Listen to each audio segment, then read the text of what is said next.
In today's story, we dive into a tale of resilience and redemption. A man whose life was shattered by betrayal but finds the strength to rebuild. From heartbreak to healing, we'll follow John's journey as he faces his darkest fears, confronts the person who wronged him, and ultimately takes back control over his own life. This is a powerful story of suffering and injustice, one that asks the question, can we truly overcome the shadows of our past? Before we begin, don't forget to hit the like button, subscribe to our channel, and join the conversation in the comments. Let us know if you've ever had to confront a painful past or reclaim your power. Stick with us until the end. You won't want to miss this inspiring journey. John sat on one of the rigid, plastic chairs near the airport's arrivals gate, his hands tightly wrapped around a bouquet of roses. Despite the constant movement and sounds surrounding him, the shuffling of luggage wheels, announcements echoing overhead, and the low hum of travelers' conversations, John remained still, his gaze fixed on the sliding glass doors. He glanced at his watch, his worn fingers trembling slightly. The flowers were fresh, vibrant reds and pinks, contrasting sharply with his faded jacket and the simple, well-worn clothes that spoke of a life lived without luxury but with great care. Mike, a security guard in his 30s with a sharp gaze and an easy smile, had noticed John a few days earlier. At first, he had thought the man might be waiting for a delayed flight or perhaps a friend. But as the days went by and John's figure remained a constant presence, Mike grew curious. Every morning, he noticed the same scene. John, dressed neatly, with a bouquet in hand, eyes searching through the crowd, only to leave disappointed each evening. Today, curiosity turned into concern, and Mike decided he'd keep a closer eye on the elderly man. "Morning, sir," Mike greeted him with a nod, tipping his cap slightly. John looked up, surprised by the sudden interaction, but managed a small, polite smile. "Oh, good morning," John replied softly, his voice carrying a tremor of exhaustion mixed with hope. Mike took a seat beside him, glancing at the bouquet, then at the lines that etched John's face, lines that spoke of time, resilience, and perhaps loneliness. "Waiting for someone special?" Mike asked, his tone casual, though his curiosity was sharp.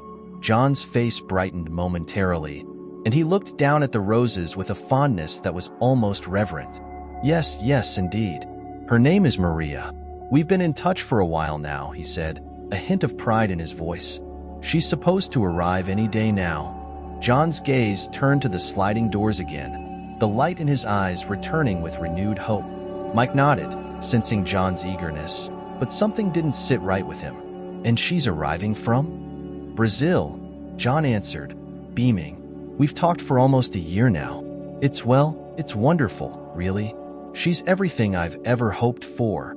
The simplicity of John's joy made Mike's heart ache slightly. He wanted to share in the man's excitement, but as a guard, he'd encountered many stories that started with hope and ended in something less wholesome. "How did you two meet, if you don't mind me asking?" "Oh, online," John answered brightly. "Maria found me on a friendship site. She's so kind. So genuine. Said she wanted someone she could talk to, someone she could trust."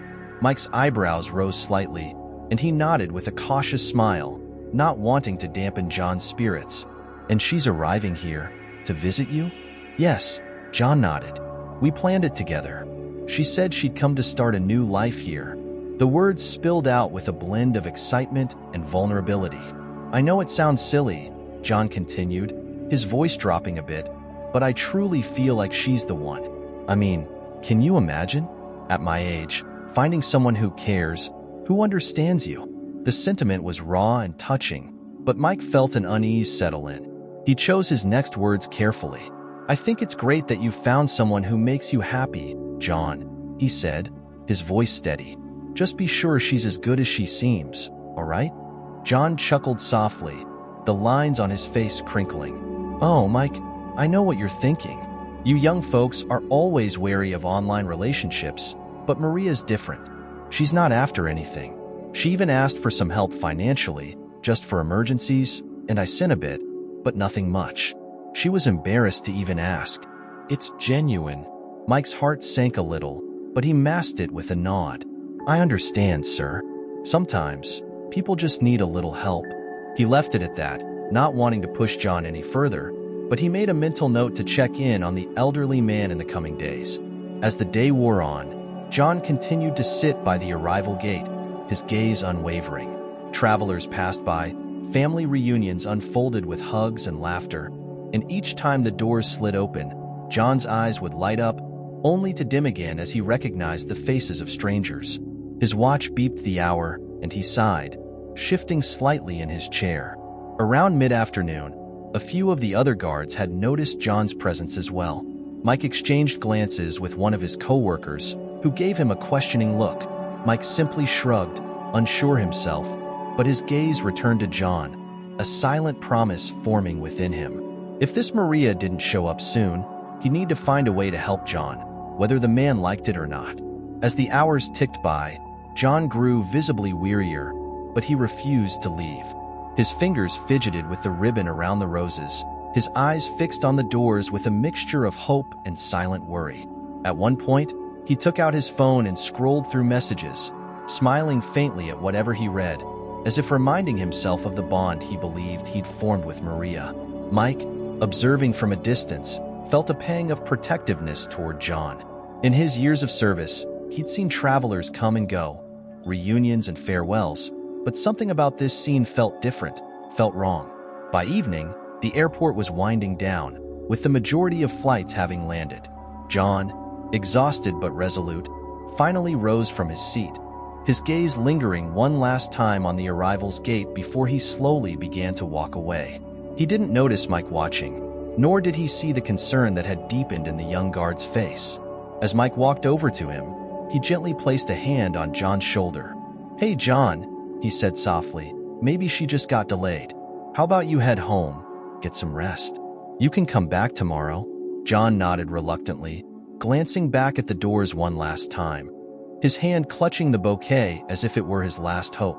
"You're right, Mike," he murmured, though his voice lacked conviction. "Maybe tomorrow.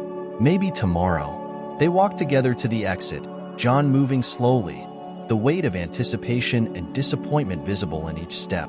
As they reached the doors, Mike looked at John, a silent promise in his eyes. "I'll see you tomorrow, John," he said with a nod, and John offered a faint smile in return, though his eyes betrayed the glimmer of doubt. They parted ways, and as Mike watched John disappear into the night, he knew he couldn't let this situation go. Tomorrow, he would dig deeper. Tomorrow, he would get to the bottom of this. Before we continue with this heartwarming story, don't forget to like and subscribe to the channel. This is how you can contribute and help us continue bringing meaningful stories about justice and overcoming challenges. Click the subscribe button now and turn on notifications so you don't miss what's coming next. Let's keep going. The following morning, John returned to the airport with his bouquet, albeit with fewer roses this time, some of the petals starting to wilt from the days spent waiting. He had freshened up, putting on a neatly pressed shirt and combing his thinning gray hair carefully. He looked eager, but there was a shadow of doubt flickering in his eyes as he scanned the crowds with an almost desperate determination. Mike noticed him as soon as he walked in. He'd been waiting himself, watching the entrance in case John returned, and as soon as he saw the familiar figure moving toward the arrival's gate, he strode over. "John," he greeted warmly, falling into step beside him. "Back again?" John looked up, smiling faintly. "Morning, Mike." "Yes, I figured, well, maybe there was a delay. These things happen, right?" His voice held a forced cheerfulness, a faint tremor that Mike didn't miss. "Yeah, delays happen," Mike said carefully, not wanting to crush the last bit of hope in the older man's voice. They reached the row of chairs near the arrival gate, and John settled in, clutching his bouquet as if it were a lifeline. "So, Maria hasn't sent any messages about a new arrival time?" Mike asked, leaning forward, his elbows on his knees as he looked at John, trying to keep his tone casual. John hesitated, his fingers fiddling with the plastic around the bouquet. No, I sent her a message last night, but maybe her phone's out of service." He looked away, his voice trailing off, the doubt in his eyes deepening. Mike took a deep breath. He didn't want to push too hard, but he knew he needed to try and help John see the reality of the situation. "John, can I ask you something? How much do you know about Maria?" John looked up, startled by the question. I know her well, Mike. We've shared so much over the past year. I know about her family, her dreams, everything, he replied defensively, but his voice softened, a hint of vulnerability sneaking in. We talk every day. Or we used to. Mike nodded thoughtfully, sensing the man's discomfort. I'm sure it felt real, John. But look, there are people out there who take advantage of folks' kindness. Sometimes they make things up to get you to send them money or, other favors. John's expression hardened slightly, and he shook his head. Not Maria. She's different, Mike. I sent her money, yes, but it was only for emergencies. She never asked for anything more than that. His voice grew quieter, almost pleading. She was always embarrassed to ask. Mike sighed softly, leaning back, letting the hum of the airport's busy sounds fill the silence between them. I get it, John. I do. But if she's not here by now, maybe she wasn't planning to come. John's face fell, the weight of doubt pressing down harder now, making his shoulders slump.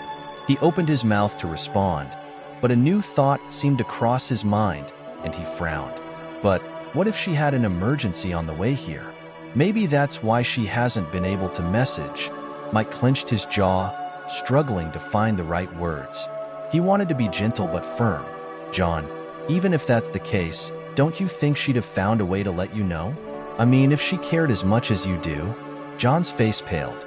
He looked down at his hands, trembling slightly as he held the bouquet. I suppose you're right, he whispered, his voice barely audible. I wanted to believe. There was a moment of silence between them, thick with unspoken fears and dashed hopes. Mike gently placed a hand on John's shoulder, a comforting pressure meant to ground him. Look, John, he said softly, I don't want to see you get hurt. Maybe it's time to think about letting this go. She might not be who you thought. John didn't respond immediately. Instead, he stared at the roses, the fragile petals beginning to brown at the edges. When he finally spoke, his voice was hoarse. I put my whole heart into this, Mike. She was the first person who listened, who made me feel like I mattered again.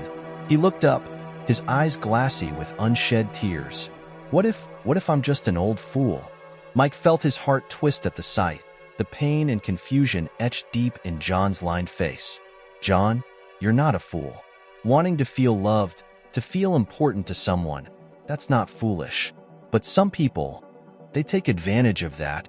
John nodded slowly, swallowing hard. His gaze drifted back to the arrival's gate, but the light of hope was flickering dangerously low. Maybe you're right, he whispered. Maybe I've been waiting for someone who never really existed. Mike let out a slow breath, relieved that John was beginning to see the truth, painful as it was. He gave the man's shoulder a gentle squeeze.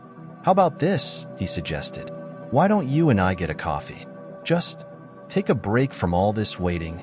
John looked hesitant, but eventually nodded, his fingers loosening their grip on the bouquet.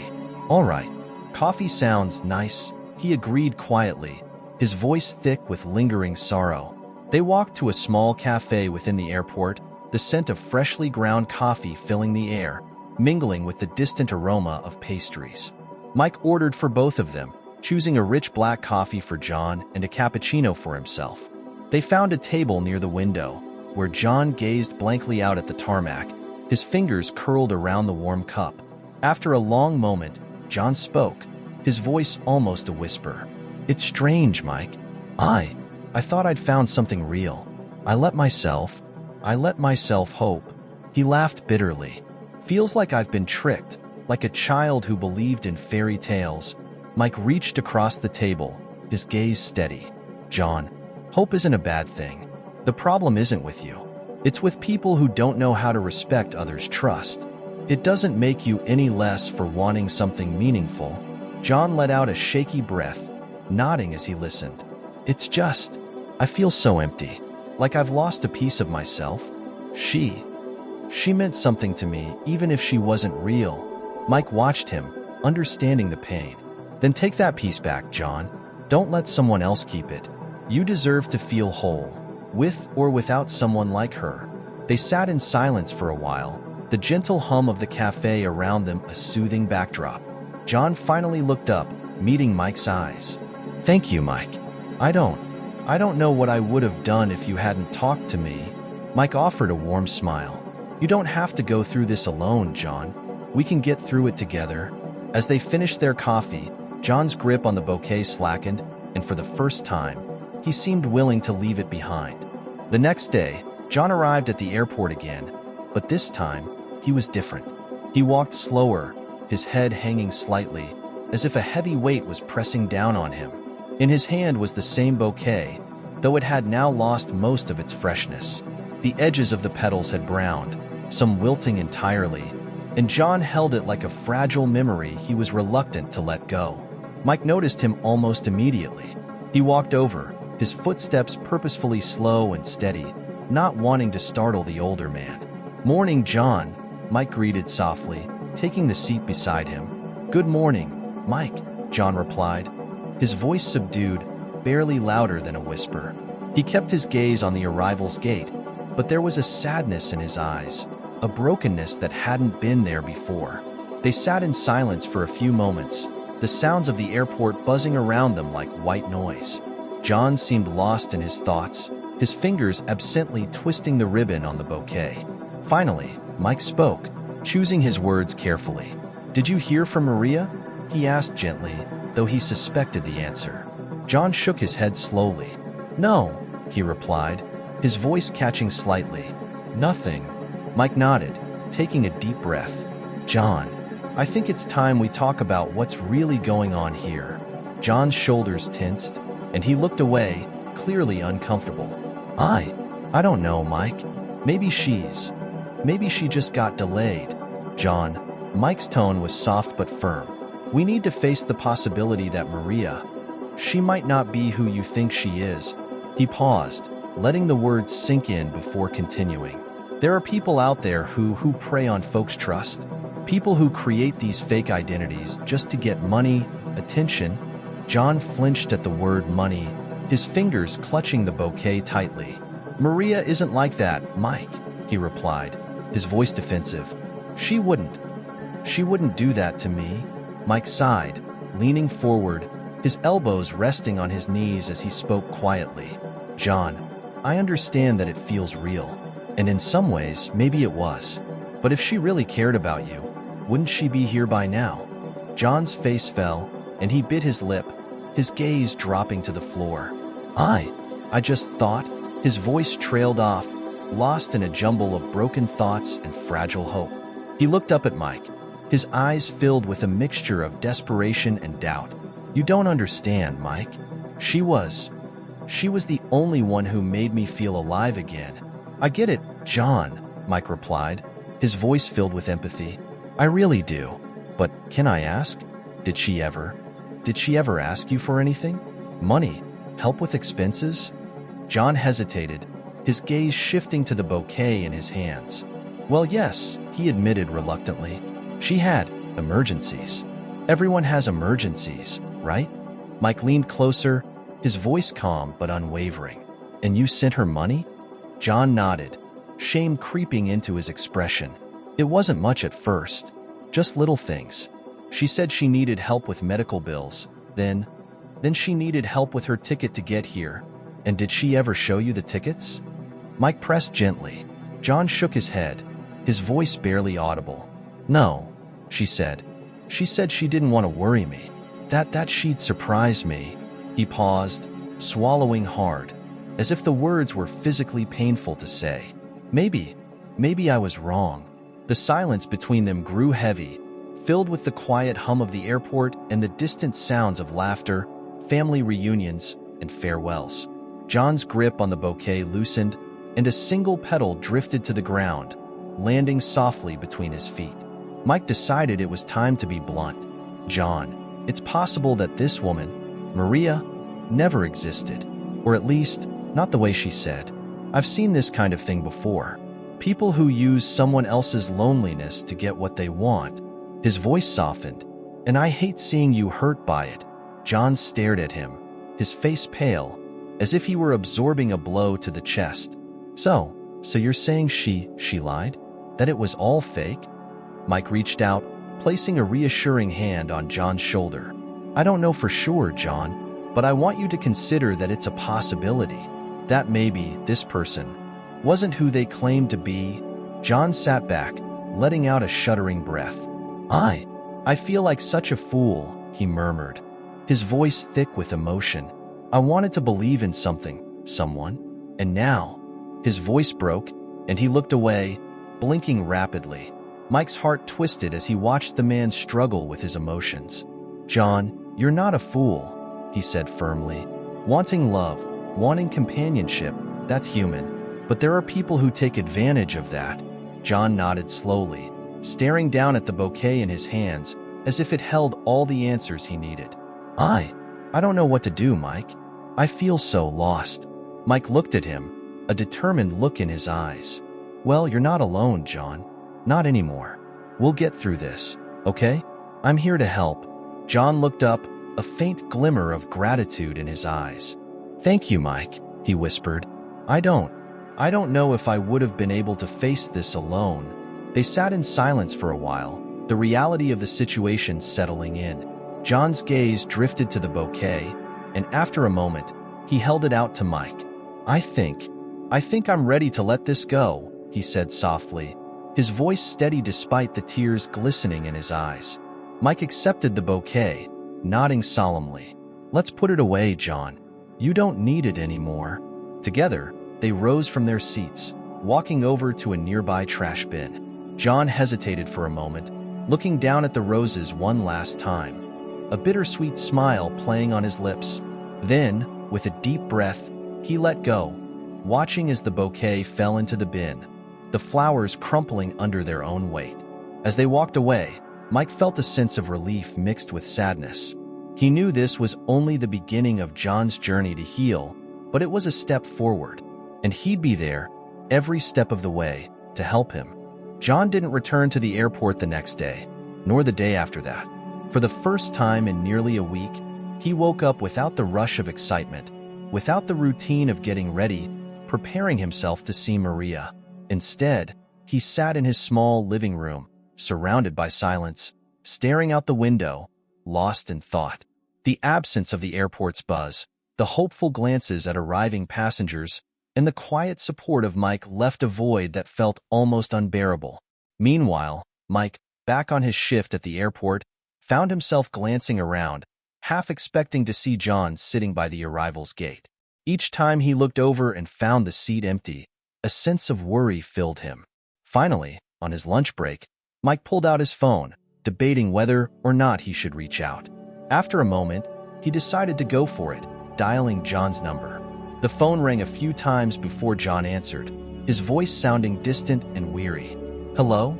John, it's Mike, he said, keeping his tone light but firm. I didn't see you at the airport today. Thought I'd check in, see how you're doing. There was a pause on the other end, then a heavy sigh. I didn't feel like going today, John admitted quietly. Didn't see the point. Mike leaned back in his chair, nodding to himself. I get it, John, but, you don't have to go through this alone. I was thinking, maybe I could come by? We could grab a coffee, maybe talk things over a bit more? John hesitated, but there was a slight note of relief in his voice. I'd like that, Mike. I think I could use some company.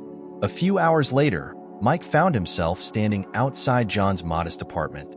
It was a small, unassuming building in a quiet part of town, the kind of place that spoke of routine and simplicity. He knocked on the door, and after a few moments, John opened it, looking a little disheveled but managing a faint smile. Hey, Mike, John greeted, his voice low but warm. Come on in. Mike stepped inside, glancing around.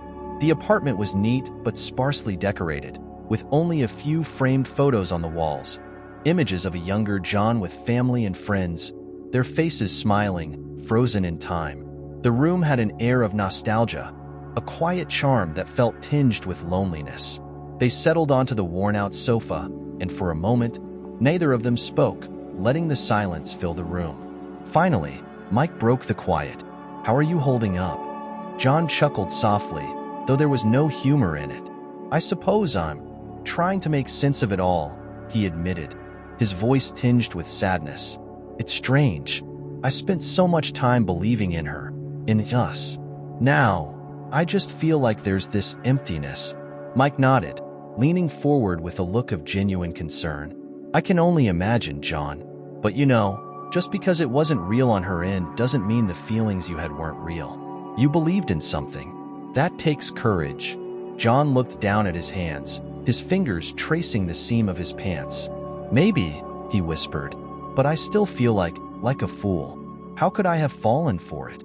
John, we all want to feel valued, loved, even, Mike said softly. There's no shame in that. But people like her, they know how to prey on those feelings. John's jaw tightened, a flicker of anger crossing his face. So what now? He asked bitterly. I just try to forget? Pretend it didn't happen? Mike shook his head. No, you don't pretend it didn't happen. You acknowledge it. You learn from it. And maybe you find other ways to connect with people who really care. John looked up, a trace of curiosity in his tired eyes. What do you mean? Look, I was thinking, Mike said, a hint of excitement in his voice. There's a community center down the road from here. They do all kinds of events, games, social gatherings, volunteer programs. It might be good for you, John. Meet new people, make some real connections. John seemed to consider this, his gaze drifting to the window. I haven't really been around people in a while. I used to, years ago, but I guess I got used to the quiet. Maybe it's time to break out of that routine, Mike encouraged, his voice gentle but persuasive. You've spent so much time looking for someone who wasn't real. Maybe now it's time to let real people into your life. A long pause stretched between them as John let Mike's words sink in. Finally, he looked at Mike with a hint of vulnerability. Would you go with me? Mike smiled, nodding. Of course. We can go together. I'll introduce you to a few people. They're good folks, John. For the first time in days, John's face softened, the faintest spark of hope lighting his eyes. I think I'd like that, he said quietly. They arranged to go to the community center the next day, and when Mike arrived to pick him up, he noticed that John looked more put together, as if he'd taken extra care to prepare himself for this small adventure. They drove in comfortable silence, the hum of the engine filling the gaps between them, and when they arrived, John seemed to hesitate, looking at the building with apprehension. Hey, no pressure, Mike said, noticing the look on John's face. We can just check it out. No need to dive in head first. John nodded, taking a deep breath. All right, let's give it a try. Inside, the community center was bustling with activity. People of all ages mingled, chatting and laughing, their voices filling the space with warmth. John looked around, slightly overwhelmed, but there was a faint smile tugging at his lips. Mike introduced him to a few of the regulars, a friendly older woman named Ruth who ran the gardening club, a retired teacher named Carl who organized weekly chess games, and a few others who greeted John warmly, making him feel welcome. So, what do you think? Mike asked as they walked over to the refreshments table. John looked around, his gaze softening as he took in the lively atmosphere. It's nice, he admitted. I forgot what it felt like to be around people like this. They spent the afternoon at the center, with John eventually joining in on a game of chess with Carl, the two men laughing and exchanging stories. Mike watched from a distance, a small smile on his face as he saw John slowly opening up, the burden of loneliness lifting, even if just for a few hours. As they left the center, John turned to Mike, a look of gratitude in his eyes. Thank you, Mike, he said quietly, for not giving up on me. Mike patted him on the back. That's what friends are for, John. Anytime. For the first time in a long time, John felt a sense of peace settle over him. It wasn't the same as the excitement he'd felt waiting for Maria, but it was something real, something grounded. And for now, that was enough. A few weeks had passed since John's visit to the community center, and while he still carried the weight of his recent heartbreak, he was slowly finding solace in his new routine. He joined a few of the community center's regular events, like the weekly chess games with Carl and gardening sessions with Ruth. Mike continued to visit, checking in on him regularly, making sure John wasn't slipping back into isolation. One afternoon, after a particularly lively game of chess, John and Mike were heading out of the community center together. The sun was setting, casting a warm orange glow over the street, and the sounds of laughter from a nearby playground echoed in the air. As they walked, John seemed lighter, his face relaxed, almost cheerful. "Look at you, John," Mike said, a grin spreading across his face. "You're almost smiling. I don't think I've seen that in a while." John chuckled, his eyes crinkling at the corners. "Well, I suppose I have you to thank for that, Mike. This place, it's given me something I didn't know I needed." "Good to hear," Mike replied, patting John on the back. "You deserve a little happiness." They strolled in comfortable silence for a few minutes, the calmness settling around them. Then, just as they turned the corner, John's phone buzzed in his pocket. Startled, he pulled it out and glanced at the screen. His eyes widened, and his face paled as he stared at the message. "John?" Mike asked, his voice tinged with concern. "Everything okay?" John swallowed hard, blinking as he read the text again. It's Maria," he whispered, almost to himself. She just sent me a message." Mike's face hardened slightly. "Maria? John, we talked about this. Are you sure it's her?" John nodded, his fingers trembling as he handed the phone to Mike. The message was brief but filled with urgency. "John, please help. I'm in trouble and don't know who else to turn to. I know I messed up, but I need you."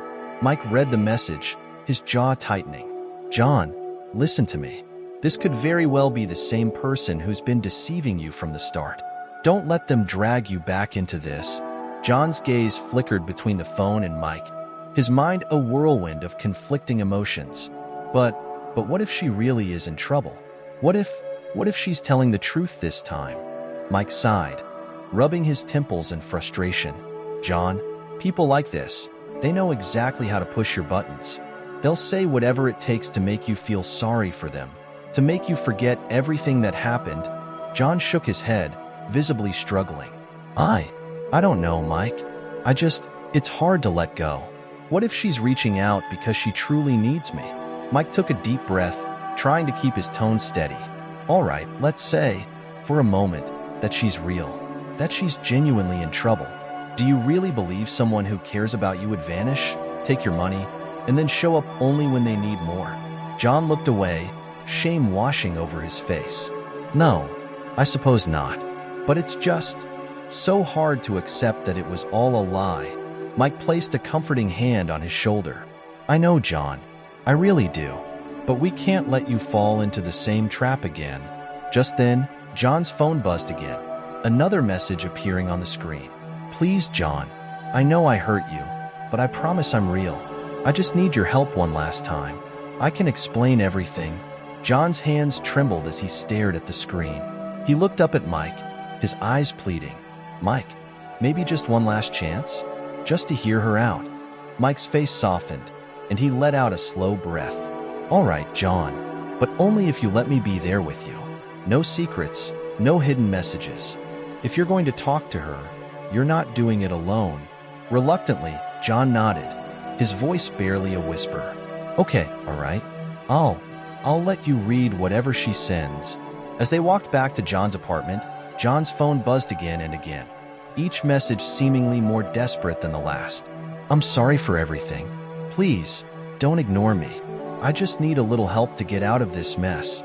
When they finally sat down in John's living room, Mike pulled up a chair next to him. "All right, let's reply to her," Mike said, his tone firm. "But we're going to be careful, okay?" John nodded, his fingers shaky as he typed a message. "What kind of trouble are you in? Be honest with me." They waited, the silence in the room tense and heavy. Finally, a reply came through. "I'm stuck overseas, and I can't get back. I owe money to people, and I'm scared, John. I don't have anyone else." Mike's eyes narrowed as he read the message over John's shoulder. "John, does that sound like someone who's reaching out to reconnect? Or someone who's looking for a quick way out?" John's face crumpled as he absorbed the words. I don't know. It sounds so familiar, but part of me wants to believe her. It's like I can't shake off the hope." Mike's voice softened. "I understand, but remember, hope isn't always your friend in situations like this. Sometimes, It's just a way for people to keep hurting you. John took a deep, shuddering breath. You're right. I need to hear it from her. If she's going to lie to me, then I need to see it with my own eyes. Mike nodded. All right then, let's ask her to prove it. See if she's willing to video call you. John's eyes widened, a faint glimmer of hope returning. You think she'd do it? Only one way to find out, Mike replied. Go ahead, ask her. John typed the message slowly, as if each letter carried the weight of all his shattered hopes. If this is real, I need to see you. Let's have a video call. They waited, each second stretching into an eternity. The message was read, but no reply came. 5 minutes passed, then 10. Finally, John's phone buzzed with a new message. I can't do that right now, John. My phone camera is broken. Mike clenched his fists, frustration simmering beneath his calm exterior. John, I think that's your answer right there. John slumped in his seat, defeat washing over him. So it really was all a lie? His voice was barely a whisper, filled with a mixture of heartbreak and resignation. Mike placed a reassuring hand on his shoulder. I'm sorry, John. I know it hurts. But maybe this is the closure you needed. Now you can truly let go. John nodded slowly, his gaze distant. I thought I was ready to move on. But I guess some part of me still wanted to believe. He looked up at Mike, a sad smile on his lips. Thank you, Mike, for being here, for not letting me go through this alone. Anytime, John, Mike replied, giving his shoulder a supportive squeeze. We'll get through this together. They sat in silence, the quiet acceptance settling between them. This time, John knew the truth. There would be no more waiting, no more messages. It was over. After the painful realization that Maria had been nothing more than a web of lies, John found himself spiraling into a sense of deep introspection. Every evening, he would sit by his window, staring out into the night, lost in a sea of regret and confusion. The thought that he had allowed himself to be vulnerable, only to be betrayed, gnawed at him, leaving a hollow ache that seemed to grow with each passing day.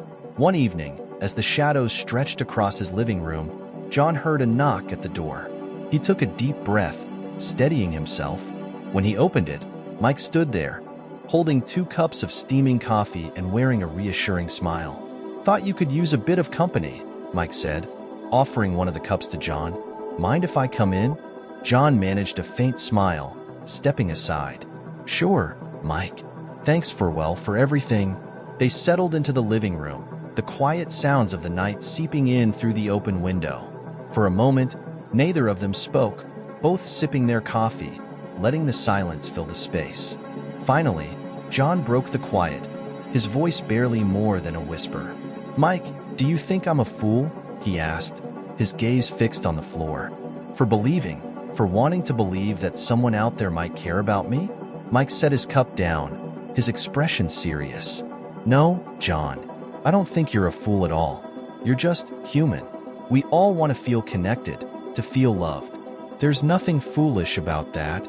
John's face twisted in a grimace as he clenched his hands together, his knuckles turning white. But it's different for me, isn't it? I should have known better. I should have seen the signs. John, Mike's voice was gentle but firm. How could you have known? People like her, they're experts at hiding the truth. They say exactly what you want to hear. It's not your fault. John shook his head, his voice breaking. But I ignored the warnings, didn't I? You even told me to be careful. I thought I was smarter than that. Mike leaned forward, placing a hand on John's shoulder. Look, John, wanting to believe in someone doesn't make you weak. It makes you human. And just because you opened up to someone doesn't mean you should feel ashamed. John took a shaky breath, his voice laced with bitterness. You know, I've always prided myself on being strong, on not needing anyone. But with her, I let my guard down. I let myself hope. Mike nodded, understanding the weight of John's words. Hope isn't a weakness, John, but sometimes when we hope too hard, we become blind to reality. That's what people like her count on. John's eyes glistened, his emotions swirling as he struggled to hold back tears. I spent a whole year talking to her, Mike, sharing my life, my dreams, my fears. And now, it feels like I've lost a part of myself, like she took something that I'll never get back. Mike sat back, considering his words carefully. I won't lie to you, John. What you went through, it's painful. It's not something that will disappear overnight. But what she took from you, that part of yourself, it's still there. It just feels lost because you're hurting. John stared into his coffee, his voice low and haunted. I keep asking myself, why me? Why did she choose me? Was I that easy to deceive? Mike shook his head, his tone resolute. No, John. She didn't choose you because you're weak. She chose you because you're kind, because you're open. People like her don't target weakness. They target goodness. They find people who trust, who believe. John looked up, surprise flickering across his face. You really think so? Absolutely, Mike replied, his voice unwavering. People like her, they don't have any real power. They just twist the good in others to get what they want. But that doesn't make you any less. In fact, it means you have something they can never have. John sat in silence, absorbing Mike's words. Slowly, he nodded, a hint of understanding dawning in his eyes. Maybe I've been looking at this the wrong way. I thought that opening up made me a fool, but maybe it just makes me human. Mike smiled gently. Exactly. And don't let someone like her take that away from you. She doesn't get to decide your worth, John. Only you do. A long silence stretched between them as John processed everything, his mind wrestling with the emotions churning inside him. Finally, he looked at Mike, a hesitant question in his eyes. Mike, do you think I'll ever trust anyone again? Mike's expression softened, and he placed a reassuring hand on John's arm. I think you will. It might take time, and it'll be hard, but I know that trust isn't something you lose forever. It just gets shaken, and eventually, with the right people, it can be rebuilt. John nodded slowly, the weight on his shoulders seeming to lift, if only a little. Thank you, Mike. I don't know if I'd be able to see any of this clearly without you. Mike chuckled, giving his friend a gentle pat on the back. Hey, that's what friends are for, right? And besides, you're not getting rid of me that easily. A faint smile appeared on John's face, the first real one in days. I suppose I'll have to get used to having you around then. They both laughed, the sound filling the room, easing some of the tension that had settled over John's heart. The laughter faded, and they sat in comfortable silence, letting the warmth of friendship fill the space. As the evening wore on, John felt a sense of calm washing over him, a quiet resolve he hadn't felt in a long time. It was as though a weight had been lifted, a burden shared, and for the first time since he discovered the truth about Maria, he felt like he could breathe again. Mike, John said quietly, looking out the window, his voice thoughtful, I don't know what comes next. I don't know if I'll ever be able to completely move on from this, but I think I'm ready to try. Mike smiled, nodding approvingly. That's all you can do, John. One step at a time. And remember, you're not alone in this. I'm here whenever you need. They finished their coffee, the warmth of the drink matching the warmth in their hearts. John felt a small spark of hope, a glimmer of resilience that had been buried beneath the pain. He didn't know how long it would take, or if he would ever fully heal, but with Mike by his side, he knew he could face whatever lay ahead. That night, as he lay in bed, John felt something he hadn't felt in a long time: peace. It wasn't the peace that came from being with someone else or finding validation in another's love. It was the peace that came from accepting his own vulnerability, from understanding that he didn't have to be perfect, that he didn't have to be unbreakable. For the first time, he understood that healing wasn't about erasing the past, but about learning to live with it, to carry it without letting it define him.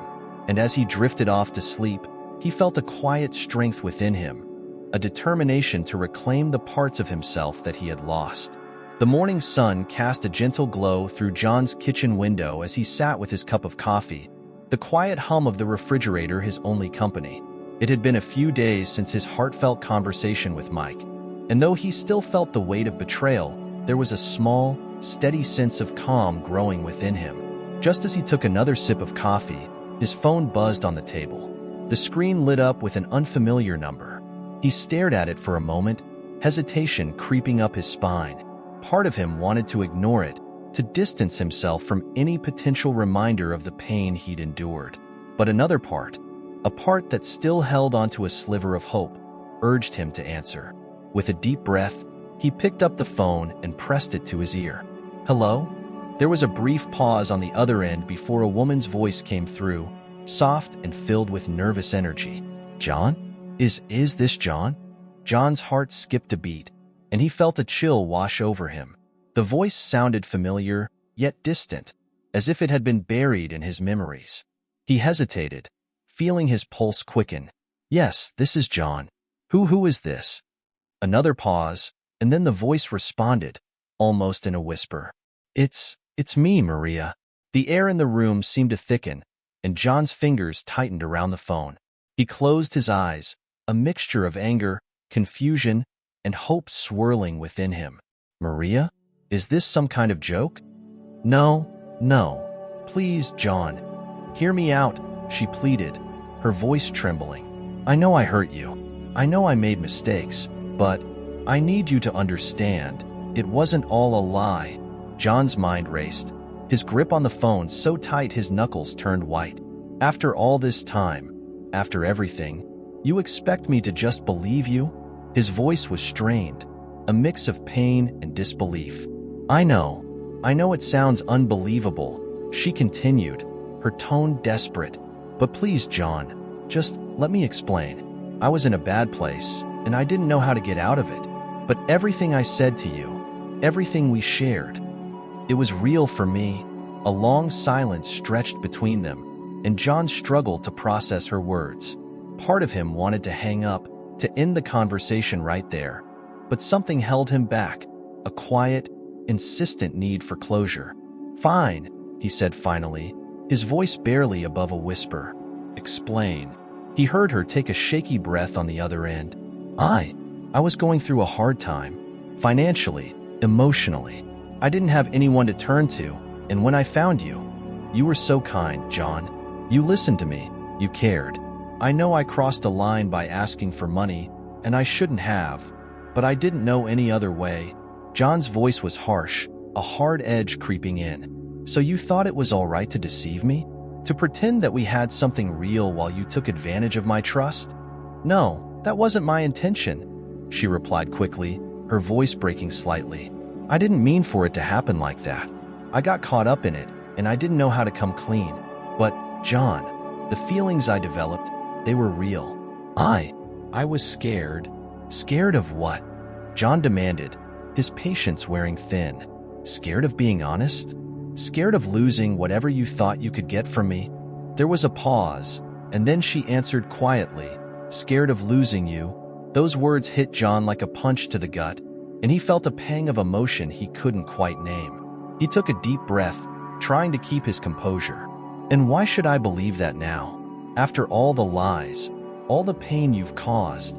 She hesitated, her voice softer than before. "I can't ask you to trust me again, John. I know I don't deserve it, but I wanted to tell you the truth, to let you know that I never meant to hurt you. I don't expect anything from you now. I wanted you to know." John's mind swirled with conflicting emotions, anger, sadness, and an unsettling sense of relief. Hearing her admit the truth, even if it was painful, brought a strange sense of closure. For so long, he had imagined this conversation, had hoped for answers. Now, with the truth laid bare, he didn't know what to feel. "All right, Maria," he said, his voice steadier now. "You've told me your side, but I still can't forgive what you did. You took advantage of me, you betrayed my trust, and you've left me with wounds that won't heal easily." "I understand," she replied, her tone filled with regret. "I don't expect forgiveness. I needed you to know. I'm sorry." They sat in silence, the weight of her apology settling between them. John let out a slow breath, feeling a strange sense of liberation wash over him. He had waited so long for this moment, for the truth, and while it didn't erase the hurt, it allowed him to finally let go. "Goodbye, Maria," he said quietly, his voice resolute. "Goodbye, John," she whispered back, her voice barely audible. The call ended, and John sat in silence, staring at the phone in his hand. The air around him felt different, as if a heavy burden had been lifted. He didn't feel whole, but he felt lighter, as if a small piece of himself had been returned. Later that day, Mike stopped by, his face filled with curiosity when he saw the expression on John's face. "John, you look different. Is everything okay?" John nodded, managing a faint smile. "I got a call from her." "From Maria?" Mike's eyebrows shot up in surprise, and he sat down across from John, studying him carefully. "What happened? What did she say?" She admitted to everything," John said, his voice steady but filled with an underlying sadness.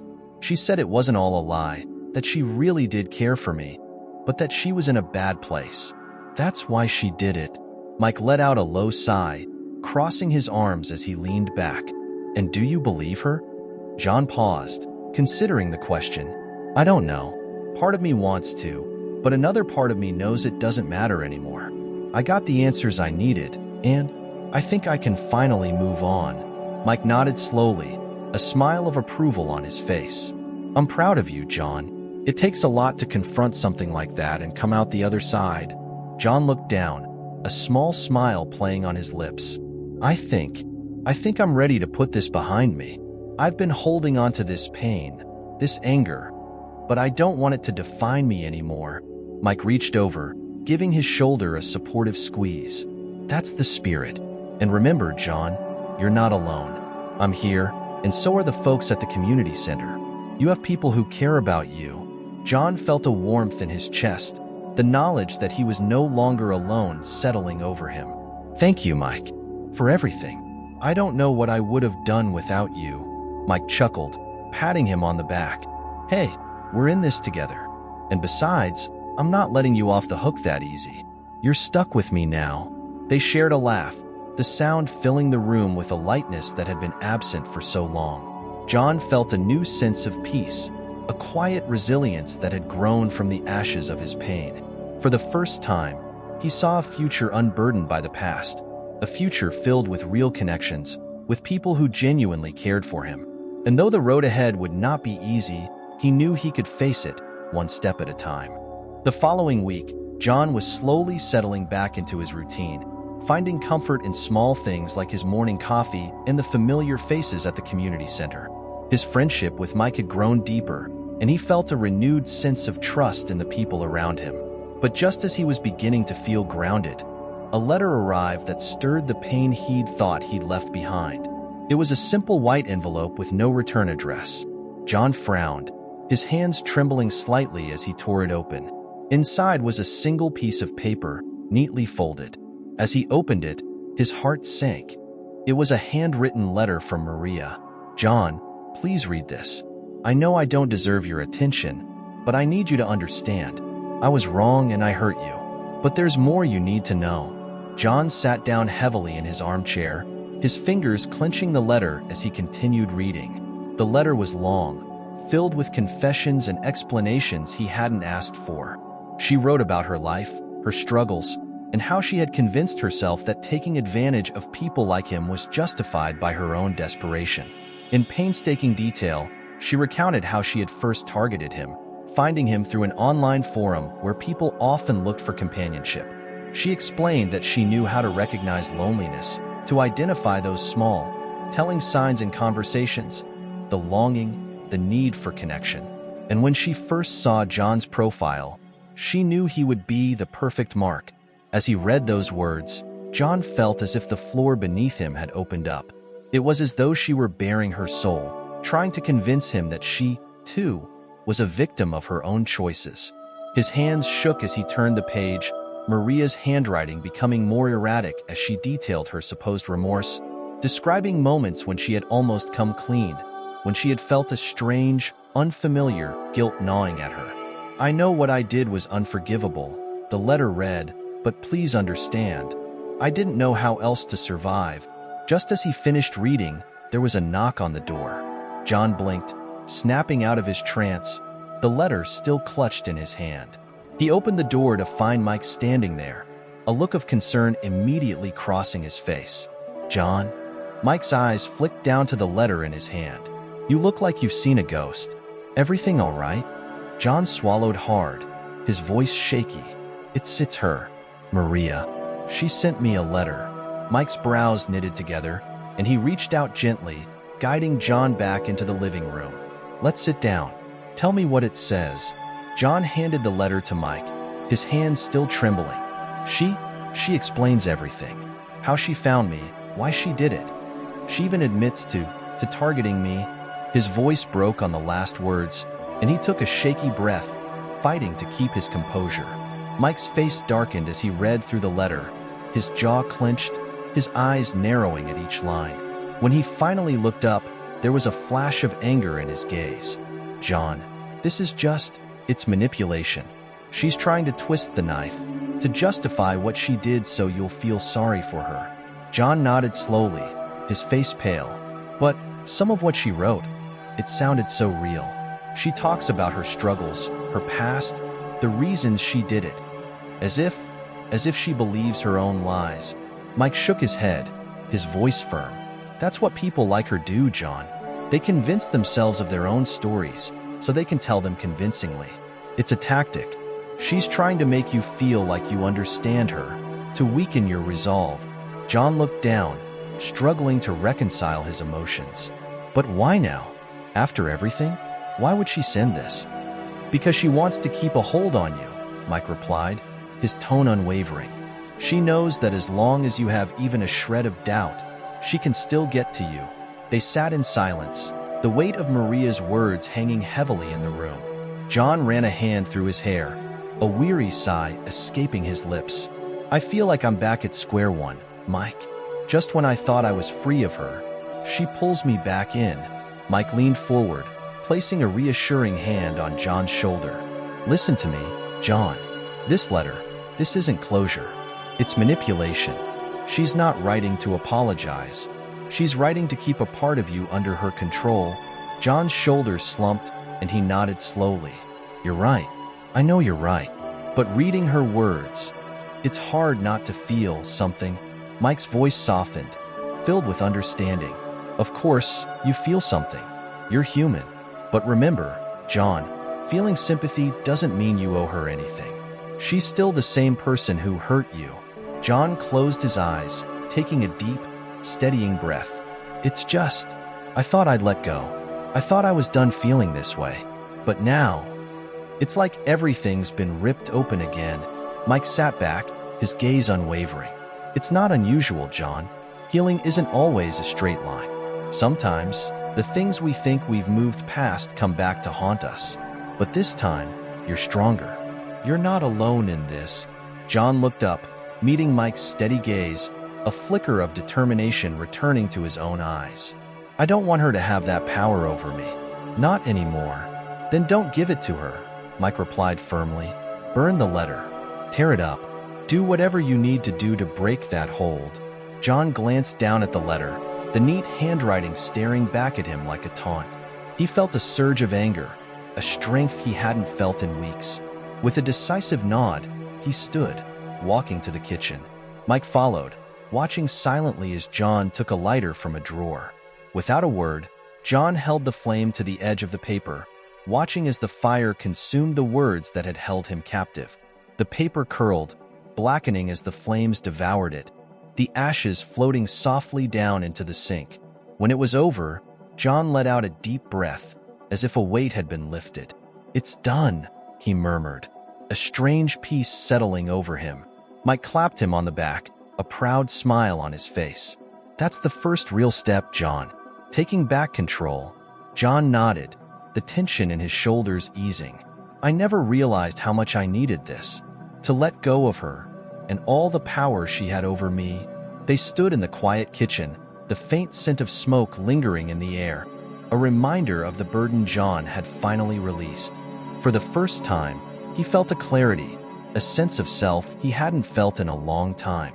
"Thank you, Mike," he said quietly, turning to his friend. "I don't know what I would have done without you." Mike smiled, his voice warm. "You would have found your way, John. You're stronger than you give yourself credit for." but I'm glad I could be here." As they walked back into the living room, John felt a renewed sense of purpose. The letter, the past, it was all behind him now. And with Mike by his side, he knew he could face whatever came next, free from the chains of his own doubt and fear. For the first time in a long time, John looked toward the future with hope, not because of anyone else, but because of the strength he'd found within himself. The week following John's decision to burn Maria's letter felt like a fresh start. For the first time in months, he felt truly in control, untethered by the lingering pain of betrayal. But life, it seemed, had a way of testing him. One quiet morning, as he sat by his kitchen table, the sun filtering through the curtains, he noticed an unusual ache in his chest. At first, he brushed it off as the remnants of sleepless nights or the strain of emotional exhaustion. But as the hours wore on, the pain intensified, moving down his left arm and leaving a cold sweat on his forehead. John's hand shook as he reached for his phone, dialing Mike's number. The phone rang twice before he heard Mike's familiar voice. "John." "Hey, what's up?" "Mike." John's voice was barely a whisper, and the urgency in it was enough to silence Mike's cheerful tone. "John, are you all right?" I think something's wrong," John managed, his breathing shallow. It hurts. My chest." There was a brief pause on the other end, followed by Mike's voice, firm and steady. "John, stay where you are. I'm calling an ambulance right now. Hang tight. All right? Don't move." The minutes that followed felt like hours. John's thoughts swirled as he sat alone, the ache in his chest growing more pronounced with each passing second.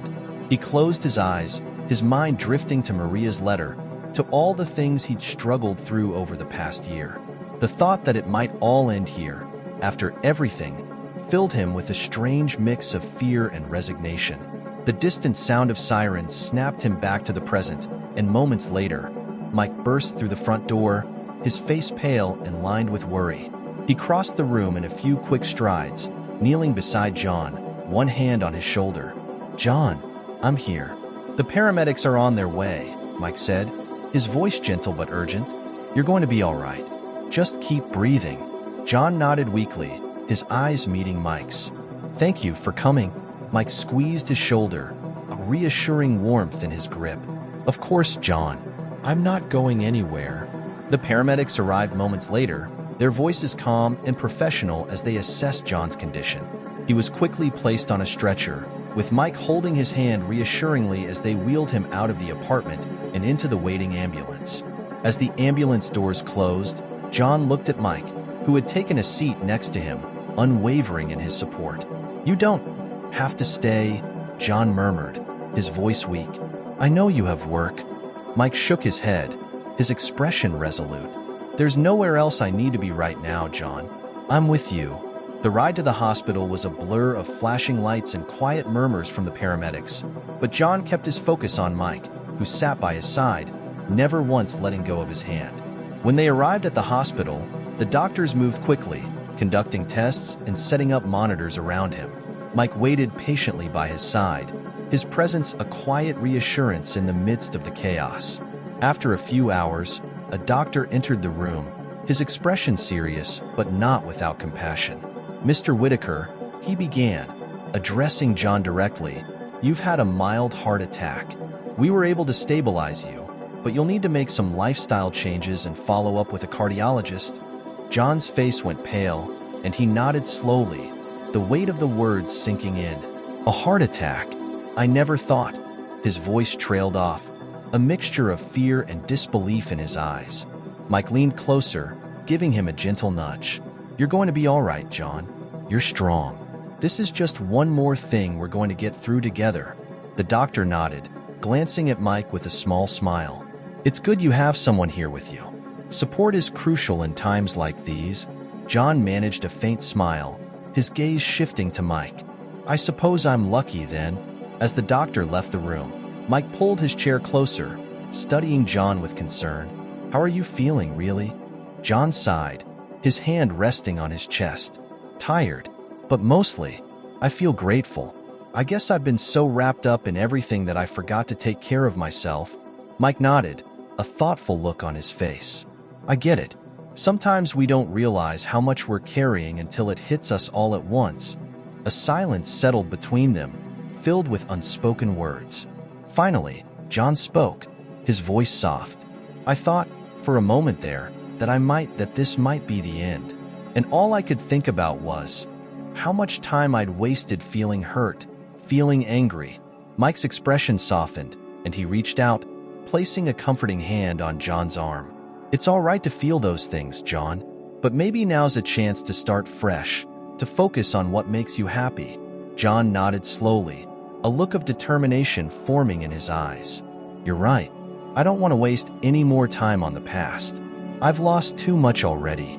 They spent the rest of the evening talking, their conversation shifting from serious reflections to lighter memories, shared laughs and quiet moments that strengthened the bond between them.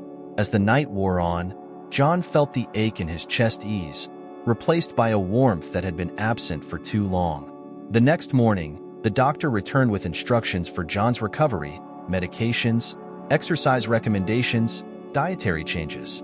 Mike listened attentively, making notes, his dedication unwavering. As they prepared to leave the hospital, John turned to Mike, his expression a mix of gratitude and resolve. I don't think I can thank you enough, Mike, for everything. For not giving up on me. Mike smiled, shaking his head. You don't have to thank me, John. I'm just glad you're all right. As they stepped outside into the crisp morning air, John took a deep breath, savoring the coolness against his skin. He looked up at the sky, a sense of peace settling over him. I feel like I've been given a second chance, he murmured, half to himself. Mike nodded, his gaze following John's. Then let's make the most of it. No more looking back, right? John turned to him, a small smile on his face. Right. No more looking back. They walked together down the hospital steps, side by side. John's steps slow but steady, each one a testament to his resilience. As they made their way home, John knew that his life was irrevocably changed, not just by the betrayal or the heart attack, but by the friendship that had pulled him through his darkest days. And for the first time, he felt ready to embrace whatever lay ahead, knowing he was no longer alone. After being discharged from the hospital, John's world had subtly shifted. His quiet apartment, once a place of solace, now felt like a reminder of solitude. And though his friendship with Mike had brought him strength, the realization that he'd nearly lost his life weighed on him in unexpected ways. To keep himself busy and connected, John had been returning to the community center regularly, mingling with the friends he'd made there. One of those friends was Carl, the retired teacher he often played chess with. Over time, they developed a warm camaraderie, filled with shared laughs and light-hearted debates. But today, as they sat across from each other at the small chess table, a tension lingered between them. John glanced up from the board, noticing Carl's unusually somber expression. "Something on your mind, Carl?" he asked, trying to keep his tone light. Carl sighed, rubbing a hand over his balding head. "John, I heard about what happened. The hospital, I mean." His gaze was direct, his eyes filled with concern. "And, well, I'm worried about you." John stiffened slightly, a hint of defensiveness flaring up. "I'm fine, Carl. Really, just a little scare, that's all." Carl shook his head, leaning forward, his voice low. "Is that really all it was, John? From where I'm sitting, it seems like you're carrying a lot more than just a little scare." John's fingers tightened around the chess piece in his hand, and he looked away, the weight of Carl's gaze pressing down on him. I've been through a lot, yes, but I'm dealing with it. Mike's been a great help, and I'm getting through it." Carl's expression softened, but his voice held a quiet intensity. "But are you really dealing with it, John? Or are you just pretending? Hiding the pain doesn't mean it's gone." A spark of irritation flickered in John's chest, and he set the chess piece down a bit too forcefully. "I'm not hiding anything, Carl," he replied, his tone sharper than he intended. "I'm trying to move on, to live my life. Isn't that enough?" Carl met his gaze, unflinching. "John, listen, I get it. You've been through a betrayal, a health scare, and God knows what else. But sometimes, moving on doesn't mean pushing everything down. It means facing it head on, even when it hurts." John's jaw tightened, his fingers clenching into fists on the table. And what would you know about it, Carl? Have you ever been where I am? Have you ever trusted someone, only to find out they were lying to you the whole time? Carl's face fell, his eyes clouding with a mix of regret and understanding. Actually, yes, John, I have. He looked away, his voice quiet but steady. My son, he struggled with addiction for years. Lied to me, stole from me. I thought I could save him, fix him. But no matter what I did, it was never enough. John's irritation softened into a kind of stunned silence, his gaze dropping to the chessboard. I didn't know. Of course you didn't, Carl replied, his voice tinged with bitterness. I never told anyone. I thought keeping it inside would make it easier to handle. But all it did was eat away at me, one piece at a time. A heavy silence settled between them, each man lost in his own thoughts. Finally, John spoke, his voice barely above a whisper. How did you move on? Carl sighed, his gaze distant. I didn't. Not really. I just learned to live with it, to accept that some things can't be fixed or forgotten, that the pain might never go away, but I could choose what to do with it. John looked at him, his chest tight with a mix of empathy and understanding. That's what you think I need to do? Carl nodded, his expression softening. I think you're a good man, John. But if you keep running from this, if you keep pretending you're fine, it'll catch up with you. And maybe it already has. John let out a slow breath, his gaze drifting to the window. Outside, the late afternoon sun cast long shadows across the floor, mirroring the sense of heaviness within him. Maybe you're right, he admitted quietly. Maybe I haven't really faced it. Not fully. Carl reached across the table, placing a hand on John's shoulder. You don't have to face it alone, you know? We're here for you. The words settled over John like a balm, soothing the ache he hadn't realized he'd been carrying. Thank you, Carl. I appreciate that more than you know. Carl offered a small smile, giving his shoulder a gentle squeeze. Just remember, John, there's no shame in needing help. Sometimes, the strongest thing you can do is let others in. They resumed their game, the silence between them no longer heavy but filled with a quiet understanding. For the rest of the afternoon, they played in comfortable companionship, each move on the board a reminder that life, like chess, was about learning to adapt, to keep going, even when the pieces didn't fall in your favor. As John was leaving the community center, he noticed Mike waiting by the entrance, a relaxed grin on his face. There you are. Was starting to think you disappeared on me, he teased. John chuckled, shaking his head. Not a chance. Carl and I got caught up in one of our games. Mike nodded, falling into step beside him. How was it? John's smile faded, his gaze turning contemplative. It was intense. He said some things I needed to hear, I think. Mike raised an eyebrow, curious. Oh, care to share? John paused, looking out at the evening sky, the colors fading from pink to a deep, dusky blue. He talked about facing things, really facing them, instead of just moving on. He told me about his own struggles, and it made me realize how much I've been carrying alone. Mike's expression softened, and he placed a hand on John's shoulder. Carl's a wise man. He's right, you know. You've been through a lot, John. No one expects you to carry it alone. John looked down, his voice thick with emotion. I guess I didn't want to burden anyone. You, or Carl, or anyone at the center. It's just hard to admit that I'm struggling. Mike squeezed his shoulder, his voice warm and reassuring. You're not a burden, John. You're our friend, and friends help each other, just like you'd be there for any of us. They stood in silence for a moment, the words sinking in. Finally, John took a deep breath, his shoulders relaxing. Thank you, Mike. I don't think I've ever really let myself lean on others. Until now, Mike smiled, giving him a gentle pat on the back. That's what friends are for, right? As they walked toward the parking lot, John felt a quiet strength within him, a resilience that had been building, little by little, through the support of those around him. For the first time, he didn't feel like he had to carry everything alone. And as he looked up at the stars beginning to dot the sky, he felt a renewed sense of peace, a reminder that even in the darkest times, he wasn't truly alone. The days following John's conversation with Carl brought an unexpected sense of clarity.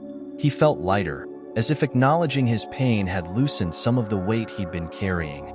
Embracing Carl's advice, John began spending more time at the community center, surrounding himself with people who reminded him that he wasn't alone.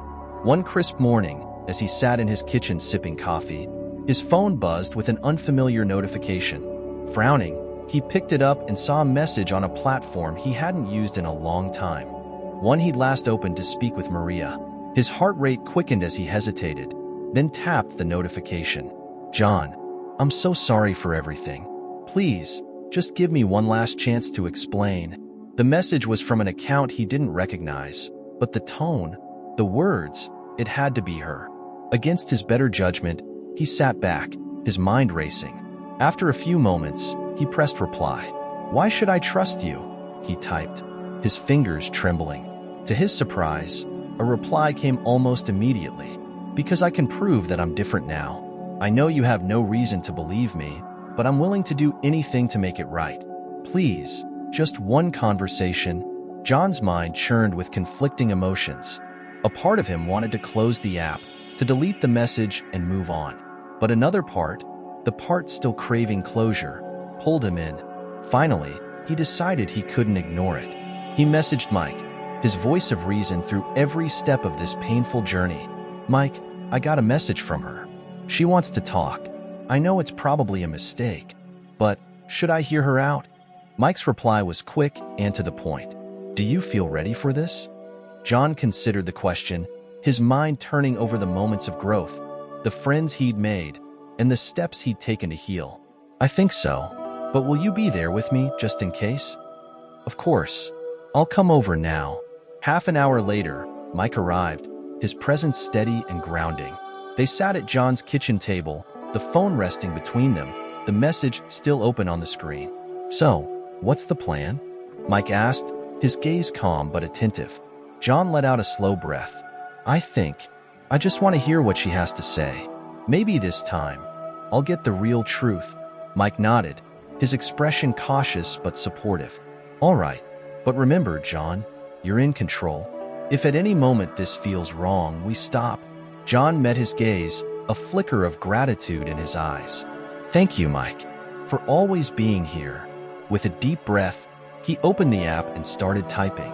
"All right, I'll listen, but no lies this time." A few moments later, her reply appeared. "Thank you, John. I can't tell you how much this means to me." They set up a video call, and soon her face appeared on the screen. She looked different, older, worn, her expression a mixture of nerves and sorrow. John felt his stomach tighten as he took in the image of the woman who had caused him so much pain. "John," she began, her voice trembling slightly, "thank you for giving me this chance. I know I don't deserve it." He held up a hand, stopping her. "I need you to be honest, Maria. No more games, no more half-truths." She nodded, her eyes glistening. "I understand, and I'm ready to tell you everything." She began recounting her story, detailing the depths of her financial and emotional struggles, her moments of weakness, and the way she had convinced herself that taking advantage of people was her only way to survive. She admitted that when she'd first started talking to him, she saw him as a target, but somewhere along the way, she began to feel genuine guilt and regret. John listened, his emotions a mixture of empathy and skepticism.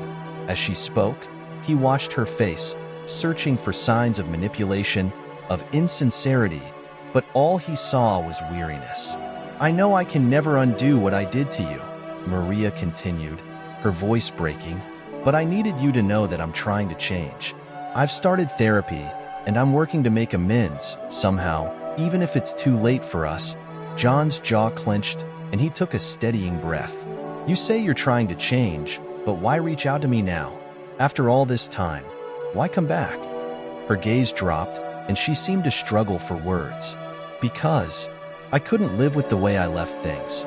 Every day, I thought about the hurt I caused you, and it ate at me. I know this doesn't make it right, but I wanted to give you the truth, even if it's ugly." John glanced at Mike, who gave him a small nod of encouragement. Turning back to the screen, he let out a slow sigh. Thank you for telling me. But you need to understand that your words don't erase the pain. I've spent months rebuilding my life, trying to heal. I'm not the person you left broken. She nodded, her face etched with regret. I understand, and I don't expect forgiveness. I wanted you to know that it wasn't all for nothing. That you, John, were real to me, even when I didn't deserve you. A silence settled between them, filled with the weight of everything unspoken. Finally, John spoke, his voice calm but firm. I'm glad you're trying to change. I hope you find peace. But for me, I need to let this go. I can't keep carrying this burden. Tears shimmered in her eyes as she nodded. I understand. Thank you for listening, for giving me a chance to say this. With a final, deep breath, John ended the call, the screen going blank.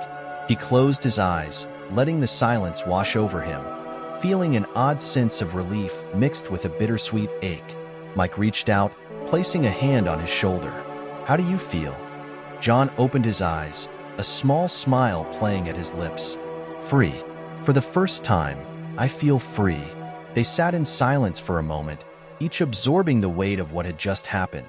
Finally, John looked at Mike, a glimmer of determination in his gaze. I think I'm ready to move on for real, he said, his voice steady. To start focusing on what's ahead, not what's behind.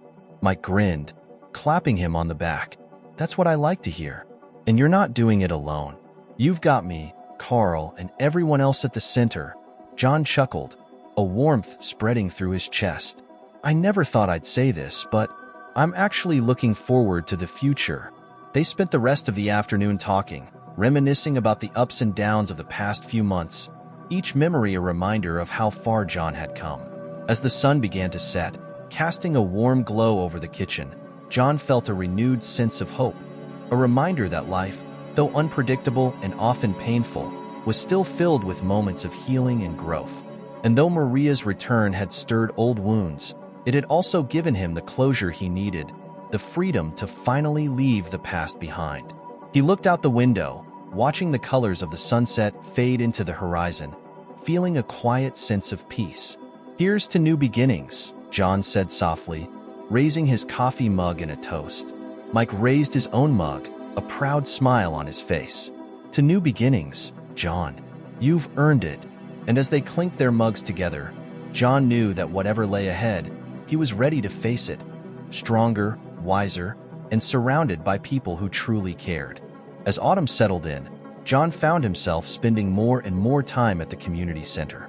The once familiar routines now felt refreshing, and he began immersing himself in new activities, especially the weekly gardening sessions with Ruth. Working in the garden, watching things grow and thrive under his care, became a new source of peace for him. But one afternoon, something happened that John hadn't anticipated. A budding friendship with Sarah, Ruth's granddaughter, who often helped with the garden on weekends. Sarah was young, vibrant, and had a warmth that drew people to her. She was around 30, with a light laugh and a ready smile, the kind of person who made people feel seen. After a few weeks of working side by side, she and John began talking, sharing stories about their lives and, slowly, revealing parts of themselves that had been buried. One Saturday, as they were weeding a particularly stubborn patch, Sarah broke the comfortable silence between them. John, I've noticed you're here almost every day now. Not that I'm complaining. You're great company. John chuckled, wiping his brow. Well, someone's got to keep this garden in shape, right? Sarah smiled, her gaze softening. It's more than that, though, isn't it? John paused, his hands still, the question hanging in the air. He looked up, meeting her eyes. You're right, I guess. I found something here I didn't expect to find. Peace. People who care. She nodded thoughtfully, leaning back on her heels. Community can be powerful like that. After I lost my dad a few years ago, this place became my second home. The vulnerability in her voice struck a chord in John. He hadn't talked much about his recent struggles with many people beyond Mike, but something about Sarah's openness encouraged him to share. I know what you mean, he said slowly. I went through a betrayal that shattered me. It took me a long time to even start putting the pieces back together. Sarah listened, her expression one of genuine empathy. That must have been hard. Betrayal. It changes you. John nodded, feeling the weight of the words. It does. But I realized that holding on to the pain was only hurting me. This garden, it's been like therapy in a way. Watching things grow, finding beauty in the simple things. It reminds me that there's still hope. She smiled, her eyes bright with understanding. That's beautiful, John. Sometimes it's the small things that keep us going. They continued working, the conversation lightening as they shared stories of their favorite flowers, the most stubborn weeds, and the small victories they'd found in the garden. As they finished for the day, Sarah wiped her hands on her jeans and turned to John. Hey, I know it's short notice, but we're having a small get-together tonight at my place. Just a few people from the center, good food, nothing too fancy. You should come, she said, her tone inviting. John hesitated, feeling a familiar pang of self-doubt. Oh, I don't know, Sarah. I don't want to intrude, Sarah laughed, shaking her head. Intrude? John, you're part of this place. You wouldn't be intruding at all. Besides, it'd be nice to see you outside of the garden for once. John glanced away, his heart pounding slightly. It had been a long time since he'd accepted a social invitation that wasn't from Mike. But Sarah's smile was warm, and her words held no hint of pressure, only genuine kindness. All right, he said, nodding slowly. I'll come. That evening, John found himself outside Sarah's small house, feeling a bit like a fish out of water. He took a deep breath, straightened his jacket, and knocked on the door. Moments later, Sarah opened it, her face lighting up when she saw him. John, I'm so glad you made it, she said, stepping aside to let him in. The house was cozy and inviting, with soft lights and the smell of homemade food filling the air. A few familiar faces from the community center were there, laughing and chatting, their warmth making the room feel alive. Sarah led John to the kitchen, introducing him to everyone as they went. Soon, he was caught up in conversations, laughing at stories and sharing his own, feeling a sense of belonging that he hadn't felt in years. It was as if, in that moment, he was finally reclaiming a part of himself that he'd thought was lost forever. After a while, Sarah handed him a cup of tea and gestured toward the back patio. Want to step outside? It's quieter, and we can see the stars. John nodded, following her out. They settled onto a bench, the night air crisp and filled with the distant hum of crickets. The sky was clear, stars scattered across it like tiny, shimmering points of light. This is nice, John murmured, looking up at the sky. I don't think I've taken the time to just look at the stars in a long time. Sarah smiled, her gaze soft. Sometimes it's the little things that ground us, you know? The stars, the garden. It's all connected. John nodded, a feeling of calm washing over him. Thank you for inviting me, Sarah. I didn't realize how much I needed this. She turned to him, her eyes filled with a quiet understanding. We all need reminders that we're not alone. Sometimes, life can feel like it's too much, like we're carrying it all on our own. But then, we find places, people who remind us of who we are. John's heart swelled at her words, and he found himself speaking without thinking. I think that's what you've done for me, Sarah. You and the sinner, even Mike. You've all reminded me that life goes on, even after we're hurt. She reached out, placing a gentle hand on his arm. I'm glad, John. You deserve to feel like you belong somewhere, to know that you're part of something bigger. They sat in silence, the connection between them deepening, neither of them needing to fill the quiet. It was a rare, comforting feeling, one that John hadn't felt in years. He realized in that moment that he wasn't just healing. He was growing, like the flowers in the garden he tended so carefully. As they went back inside to join the others, John felt a renewed sense of hope blossoming within him. This small, simple evening with friends had become a reminder that there were new chapters waiting for him, that life could still hold moments of warmth and connection. Later, as he left Sarah's house, she walked him to the door, her expression warm and open. Thank you for coming, John. It was really nice to have you here. John smiled, feeling an unexpected rush of gratitude. Thank you for inviting me, Sarah. I think I needed this more than I realized." She gave his arm a gentle squeeze. "You're always welcome, John. Don't be a stranger." As he walked home under the stars, John's mind drifted over the events of the evening, his heart lighter than it had been in months. The pain of the past was still there, but it no longer felt as heavy, as consuming. He'd found people who reminded him of his worth, who showed him that life went on and that there were still beautiful moments to be found. For the first time, he felt that he was stepping into something new, a chapter defined not by the pain he'd endured, but by the growth he was choosing. And as he looked up at the night sky, he couldn't help but smile, feeling that perhaps, just perhaps, the best was yet to come. The next few weeks passed in a quiet rhythm, one that John found both comforting and unsettling. While he enjoyed his time at the community center and his growing friendship with Sarah, he sometimes caught himself feeling a strange restlessness, an urge to confront the lingering wounds that still hadn't fully healed. The invitation to embrace new beginnings had unlocked old memories, emotions he thought he'd put behind him. One evening, after another gardening session with Sarah, she invited him to join her for a walk around the neighborhood. The evening air was crisp, carrying the scent of fallen leaves and the faint aroma of fireplaces warming nearby homes. They walked side by side in comfortable silence, the sky darkening into a deep indigo as the first stars began to appear. "John," Sarah began, her voice gentle, "I feel like you've come a long way since we first met, but I can see there's still something weighing on you." He looked at her, a mixture of gratitude and reluctance in his gaze. "You're very perceptive, Sarah. It's true. There's still a part of me that feels unresolved." She nodded, her expression compassionate. "Do you want to talk about it?" John hesitated, then took a deep breath. "I thought I'd moved past everything with Maria, that I'd left that pain behind. But sometimes, out of nowhere, it hits me again. The betrayal, the loneliness. It's like it never really left."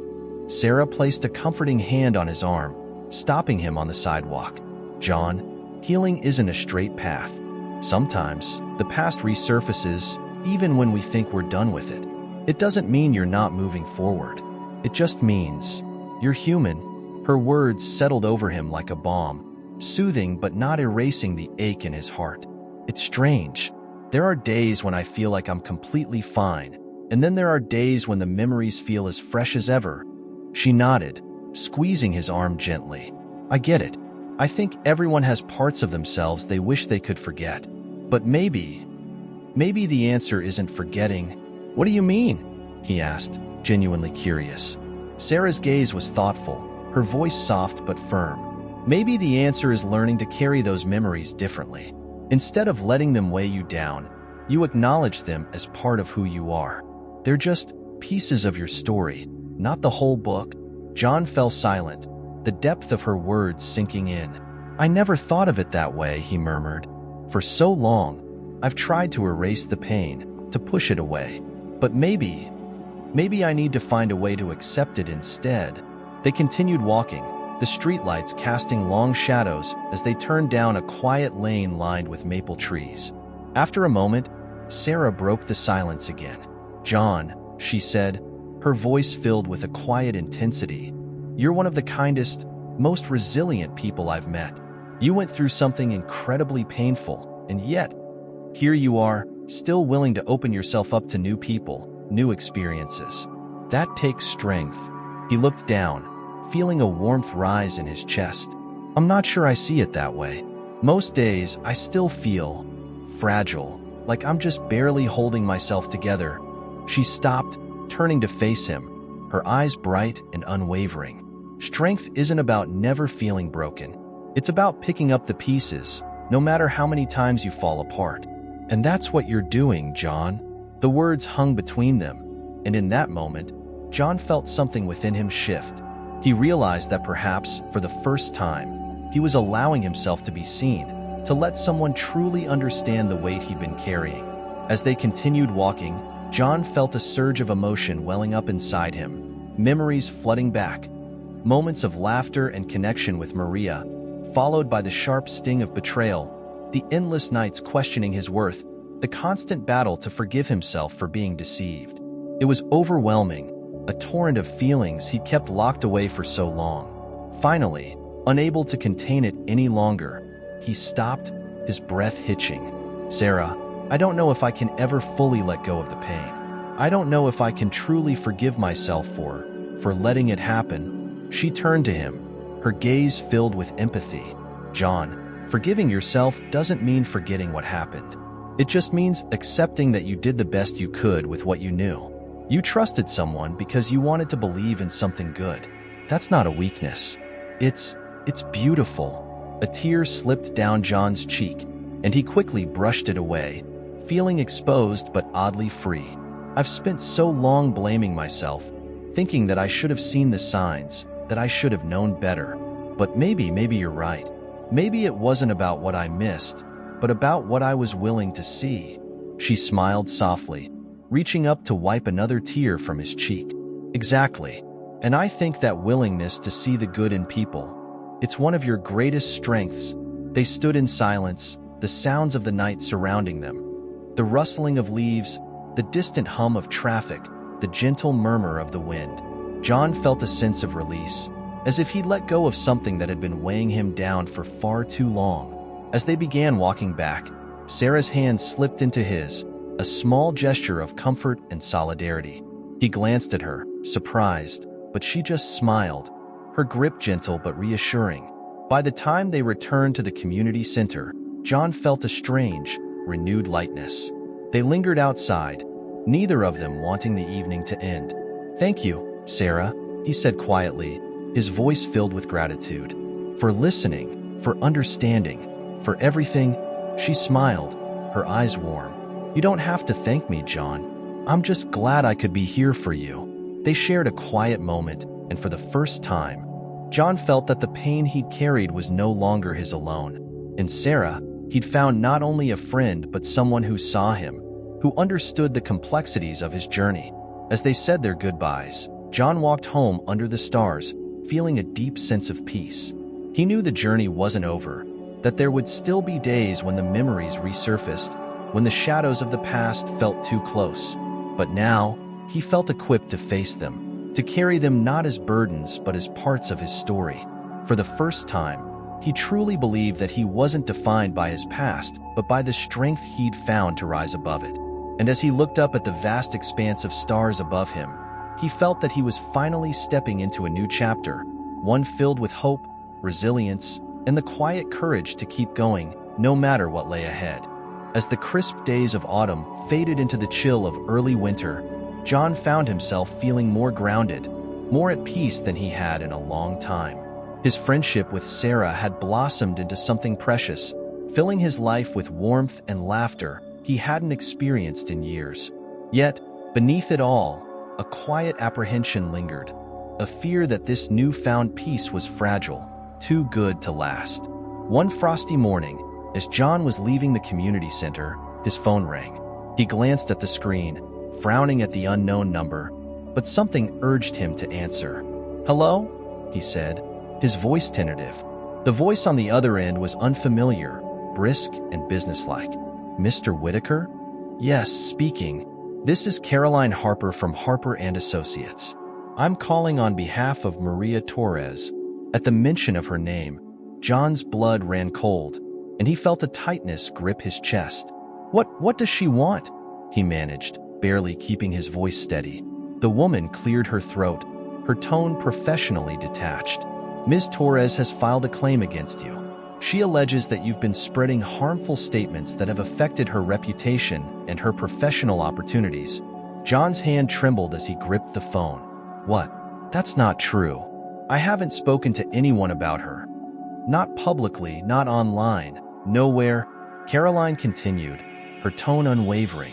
"Ms. Torres asserts that she has evidence of these claims. She's requesting a settlement to avoid taking this matter to court." John felt a wave of nausea, the calm he'd worked so hard to build crumbling in an instant. "A settlement?" His voice broke. "For what? I didn't do anything. She believes the damages amount to a significant financial loss. I would advise you to consider settling, Mr. Whitaker. If this goes to court, it could become very costly." "Costly?" John's voice rose, a mix of anger and disbelief. She already took so much from me. Now she wants to ruin me completely? Caroline paused, her voice softening slightly. I understand this is a lot to take in. I would encourage you to speak to a lawyer.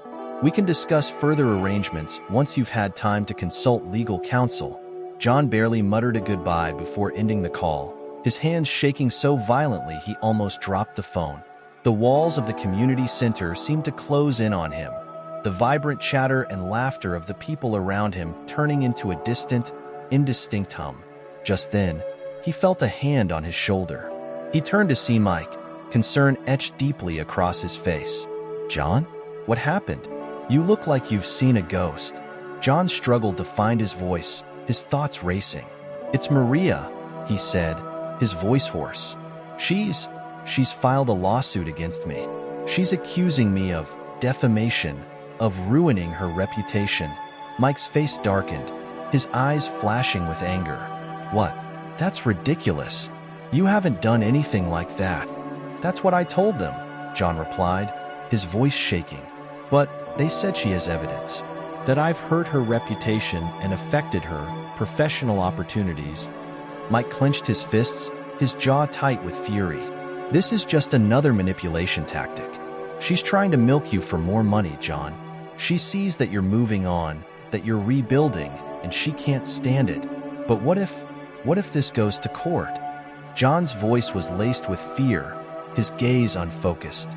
I can't go through that, Mike. I can't afford it, financially or emotionally. She'll destroy everything I've worked for. Mike put his hands on John's shoulders, grounding him with a steady grip. Listen to me, John. She's playing mind games.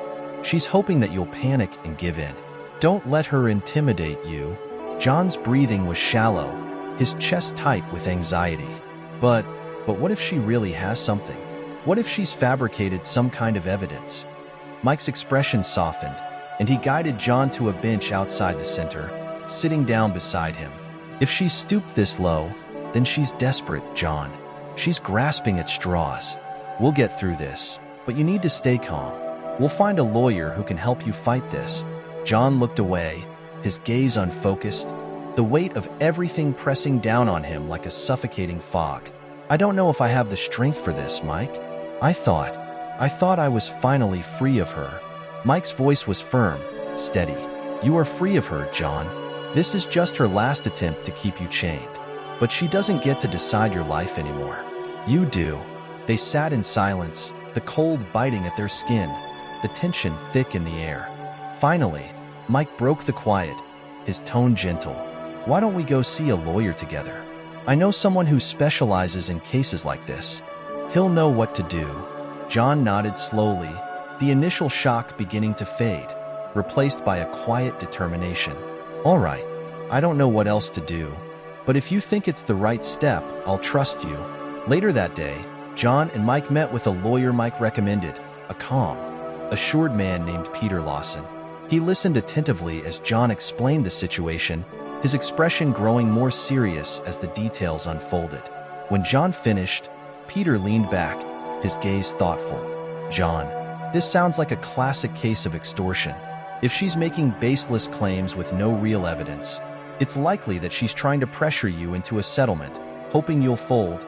John's hands fidgeted in his lap, his anxiety evident. But she said she has proof. I don't know what she could be using. I've tried so hard to move on, to keep this all behind me. Peter nodded, his expression understanding. People like her thrive on fear and intimidation. They count on their victims feeling powerless. But legally, she'll need to prove these accusations in court, which is a lot harder than simply making threats over the phone. Mike placed a reassuring hand on John's shoulder. See? This isn't the end, John. You have people on your side. Peter nodded. I'll prepare a response to her claim, requesting all evidence she's alleging to have. We'll make it clear that if she's fabricating information, she could face consequences of her own. John took a shaky breath, nodding. Thank you, Peter.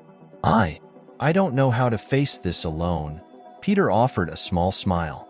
You're not alone, John. And remember, the legal system has protections for situations like this. It's difficult, but it's not insurmountable. As they left the lawyer's office, John felt a mixture of relief and lingering fear. The idea of facing Maria in court was terrifying, the threat of losing everything he'd rebuilt looming over him like a dark cloud. But with Mike and Peter by his side, a glimmer of hope began to emerge.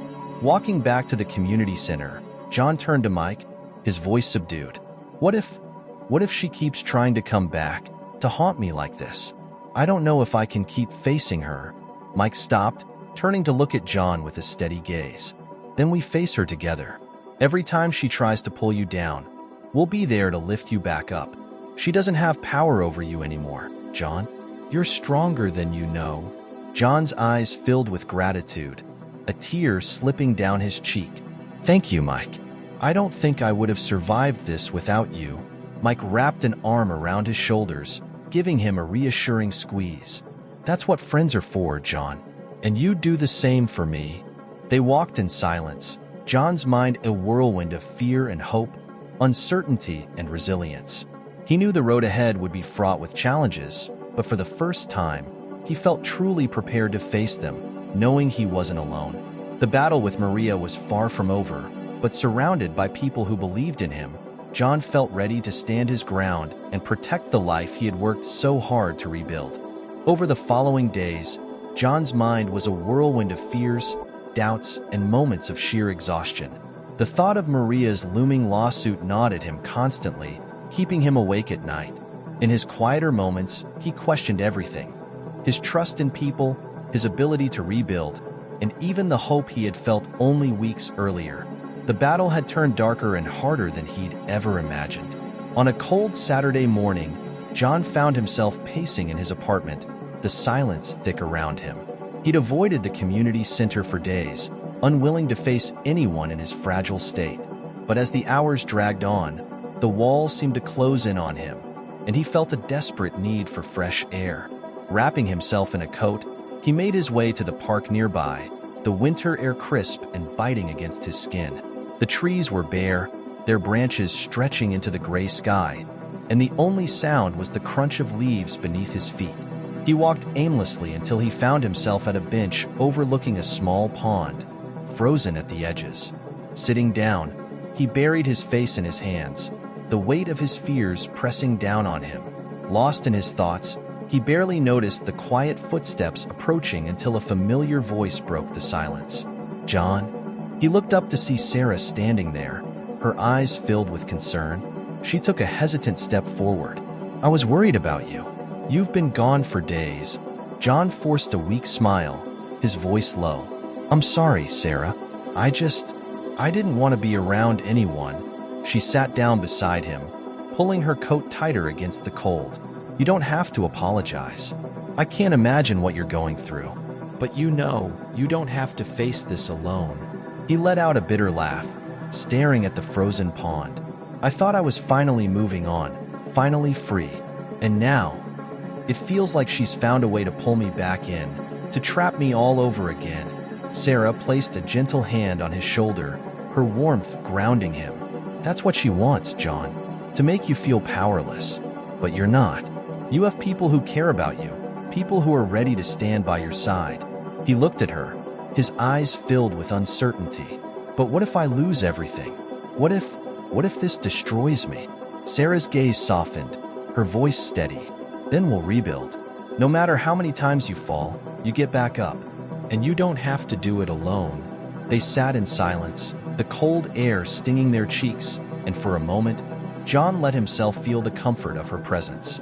Finally, he spoke, his voice filled with raw emotion.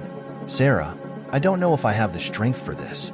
I thought I was strong, but now, I'm not so sure. She reached for his hand, giving it a reassuring squeeze. Strength isn't about never feeling weak, John. It's about choosing to keep going, even when you feel like you can't. And I know you have that strength inside you. Her words stirred something in him, a quiet resolve that had been buried beneath his fear. He looked at her, a spark of determination in his eyes. You really believe that? She nodded, her smile warm. I do, and I'll remind you of it every day if I have to. They sat in silence for a while, the weight of his fears slowly lifting as he absorbed her words. Finally, John took a deep breath, his shoulders squaring as he made a decision. I think it's time I stop letting her control my life. No more running, no more hiding. I'm going to fight this, not just for myself, but for everything I've worked to rebuild. Sarah's smile grew, pride shining in her eyes. That's the John the first no. You're stronger than she ever gave you credit for. John looked down, his fingers tightening around hers. Thank you, Sarah, for being here, for believing in me. Even when I couldn't believe in myself, she nodded, her voice gentle. Anytime, John. You're not alone in this. As they stood up, John felt a strange lightness in his chest, as if the heavy fog that had clung to him was finally starting to lift. Together, they walked back through the park, the cold air invigorating him, filling him with a renewed sense of purpose. When he returned to his apartment, John sat down with a notebook, determined to map out a plan. He wrote down the names of people he could reach out to for support. His lawyer Peter, Mike, Sarah, and even Carl. Each name was a reminder that he wasn't facing this alone, that he had allies in this fight. The following day, John met with Peter to discuss their strategy. Peter was calm and reassuring, explaining each step of the process, the possible outcomes, and the preparations they would need to make if the case went to court. As they wrapped up, Peter looked at John with a reassuring smile. I know this is daunting, John, but remember, we're in this together. I've handled cases like this before, and I won't let her intimidate you. John nodded, feeling a renewed sense of confidence. Thank you, Peter. I'm ready to do whatever it takes. After the meeting, John walked out of Peter's office feeling more grounded, more in control. He took a deep breath, savoring the chilly air, each step bringing him closer to a future he was determined to protect. Later that evening, he met Mike and Sarah for coffee, updating them on his plans and his newfound resolve. They listened intently, their support unwavering, and as the conversation flowed, he felt a sense of solidarity that bolstered his courage. Mike clapped him on the back, his grin infectious. That's what I like to hear, John. No more letting her win. You're stronger than she'll ever know. John laughed, the sound filled with genuine relief. It's about time I realized it myself. Sarah leaned forward, her eyes bright with encouragement. We're all behind you, John. Whatever happens, you've got us. As they sat together, laughing and sharing stories, John felt the final remnants of fear melt away, replaced by a fierce determination to stand up for himself, to fight for the life he'd worked so hard to rebuild. He knew the road ahead wouldn't be easy, that there would be moments of doubt and struggle, but for the first time, he felt ready to face it all, to reclaim his life from the shadows of his past.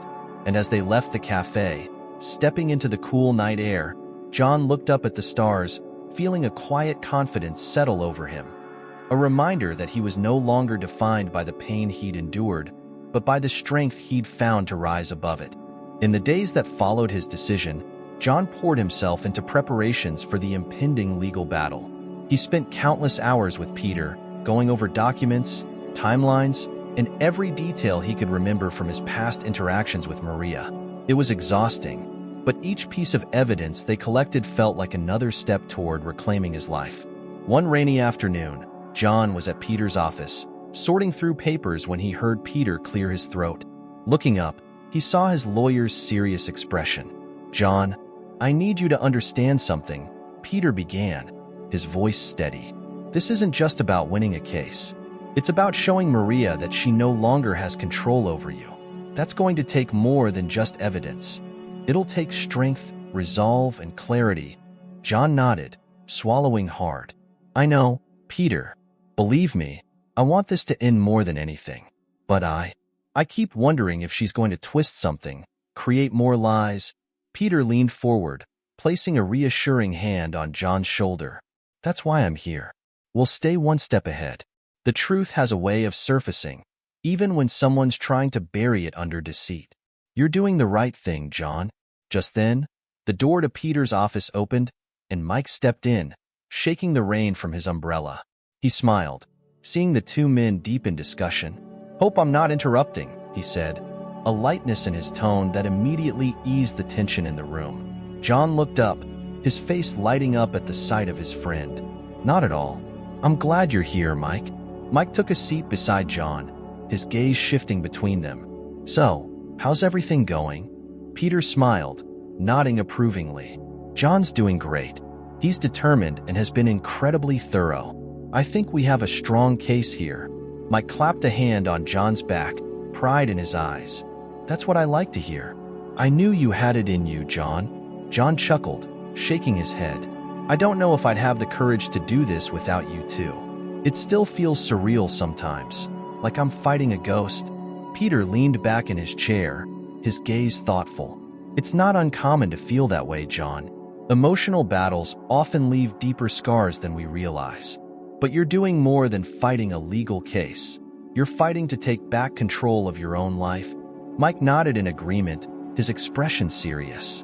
And every step you take here, every piece of evidence you find, is proof that you're stronger than she ever anticipated. Peter organized the papers into a neat stack, glancing at both men. I've scheduled a preliminary meeting with Maria's lawyer next week. It's likely they'll try to rattle you, John. Maybe even make you doubt yourself. Are you ready for that? John took a deep breath, his hands clenched into fists. Yes, I won't let her scare me anymore. Peter nodded approvingly. Good. And remember, this isn't just about words. If they try to twist the truth, we'll expose it. They spent the next few hours meticulously reviewing each document, going over what John might say in response to potential accusations. Every now and then, Mike would crack a joke, breaking the tension and lifting John's spirits. Finally, as the afternoon light began to fade, they decided to wrap up. As they left the office, Mike suggested stopping by a diner nearby for coffee, and the three of them walked together, the rain having subsided into a gentle drizzle. Inside the warm diner, the three men settled into a booth by the window, the comforting clatter of dishes and the hum of quiet conversations filling the air. Mike leaned forward, his expression softening. John, I know this has been hard, but seeing you like this, fighting back with everything you've got, it's inspiring. I don't think you realize how far you've come. John looked down, his fingers tracing patterns on the table. I'm trying, Mike, but sometimes I still feel that fear, that part of me that just wants to run away and hide. Mike nodded, his gaze understanding. That's normal, but you're not that person anymore. The fact that you're sitting here, preparing to face her, says everything. Peter smiled, lifting his coffee cup in a toast. To courage, then, to standing up for ourselves, no matter how many times life tries to knock us down. John lifted his own cup, a small smile on his face. To courage. They clinked their cups together, the small gesture a moment of solidarity, of shared strength. John felt the warmth of their friendship wrap around him like a shield, fortifying him against the uncertainties that lay ahead. As they left the diner and walked back into the misty evening, John felt a weight lift from his shoulders. He knew the days ahead would be challenging, but he also knew he was no longer fighting alone. The following week, John stood in the waiting room of a sleek, corporate office, the distant hum of voices and the occasional clink of glass echoing around him. He took a deep breath, feeling the pulse of adrenaline coursing through his veins. Peter was beside him, his expression calm and focused, an anchor of reassurance. John, Peter said quietly, remember, she'll try to manipulate the situation, but we've prepared for this. You're ready. John nodded, feeling the solid weight of Peter's hand on his shoulder. Thank you, Peter. I think I am. Just then, the door opened, and a stern-looking man in a tailored suit stepped out, motioning for them to enter. John's heart raced as he stepped into the conference room, the walls lined with glass, the cityscape stretching out in the windows. Sitting across from him, in a stiff black blazer, was Maria. She looked different than he remembered. Older, perhaps, or simply worn down by the weight of her own choices. Her eyes met his, and for a fleeting moment, he saw something that resembled guilt before her expression hardened. Her lawyer, a tall, sharp-featured woman, began speaking, her voice cold and precise. Mr. Whitaker, my client is here to resolve this matter. She's prepared to settle, as long as you acknowledge the harm you've caused her reputation. John swallowed, feeling a surge of anger and disbelief. I didn't harm her reputation. She's the one who lied, manipulated, and left me broken. Maria shifted uncomfortably, her gaze flickering away. Peter leaned forward, his voice steady. We're here to discuss facts, not accusations. If your client has any evidence to support her claims, we'd like to see it now. The lawyer's face tightened, and she exchanged a brief look with Maria. We're prepared to provide documentation at a later stage. But it would be in everyone's best interest to resolve this quickly and quietly. Peter smiled, a hint of steel in his eyes. If you're unwilling to present evidence today, then we'll assume there's nothing to show. My client has suffered enough. He's here to defend his name, not to give in to baseless accusations. There was a tense silence, and for a moment, John felt the enormity of the situation pressing down on him. But then he glanced at Peter and remembered the strength of his friends, the support he'd found in people who truly cared for him. Looking back at Maria, he took a deep breath, his voice steady. You don't have power over me anymore, Maria. Whatever you think you can take from me, you're wrong. I've built something real, something you can't touch. Maria's eyes flickered, and for a brief moment, her facade cracked, revealing a flash of vulnerability. But it was gone in an instant, replaced by her usual coldness. Her lawyer glanced at her, then back at Peter. Perhaps we should reconsider our approach. We'll be in touch. As John and Peter left the building, John felt a wave of relief, the tension draining from his body. He looked at Peter, a smile breaking through the exhaustion on his face. You did well, John, Peter said, his voice filled with pride. You stood up to her, and you didn't back down. John nodded, feeling the first true sense of peace he'd experienced in weeks. I couldn't have done it without you, without all of you. Peter clapped him on the back. You're stronger than you know, John. Don't ever forget that. As they walked out into the winter chill, John felt the weight of the past beginning to fade, replaced by the quiet strength of a man who had fought to reclaim his life. And for the first time, he believed he could face whatever came next, free from the shadows of his past. A few days after the tense meeting, John found himself summoned to court. It seemed Maria's lawyer had pushed for a final hearing, hoping to pressure John into a settlement. The air was thick with anticipation as John, Peter, and Mike entered the courthouse, the grand marble hall echoing with footsteps and murmurs. The enormity of it all made John's heart pound, but he was buoyed by the strength of his friends beside him. In the courtroom, John took a seat, his hands gripping the wooden armrests tightly as he waited. Across the aisle, Maria sat with her lawyer, her posture stiff and her gaze directed forward, refusing to meet his eyes. Peter leaned close, his voice calm and reassuring. Remember, John, just tell the truth. No matter what they try to twist, just focus on what's real. John nodded, taking a deep breath to steady himself. He watched as Maria's lawyer, Miss Harlow, stood up, her heels clicking sharply on the floor as she approached the judge. Your Honor, she began, her tone polished and unwavering. My client, Ms. Torres, has suffered irreparable damage to her personal and professional reputation due to the slanderous actions of Mr. Whitaker. John felt a surge of indignation, but he forced himself to stay calm. Peter had warned him that they'd likely start with accusations designed to unsettle him. Ms. Harlow continued, her voice smooth but filled with an underlying bite. We have documented evidence that Mr. Whitaker has spread harmful statements about Ms. Torres, affecting her livelihood and emotional well-being. Peter stood up immediately, his voice firm. Objection, Your Honor. The defense has yet to see any credible evidence of these claims. The judge, a tall, imposing woman with graying hair and sharp eyes, nodded. Sustained. Ms. Harlow, if you have evidence, please present it to the court. Ms. Harlow's confident smile wavered slightly, but she maintained her composure.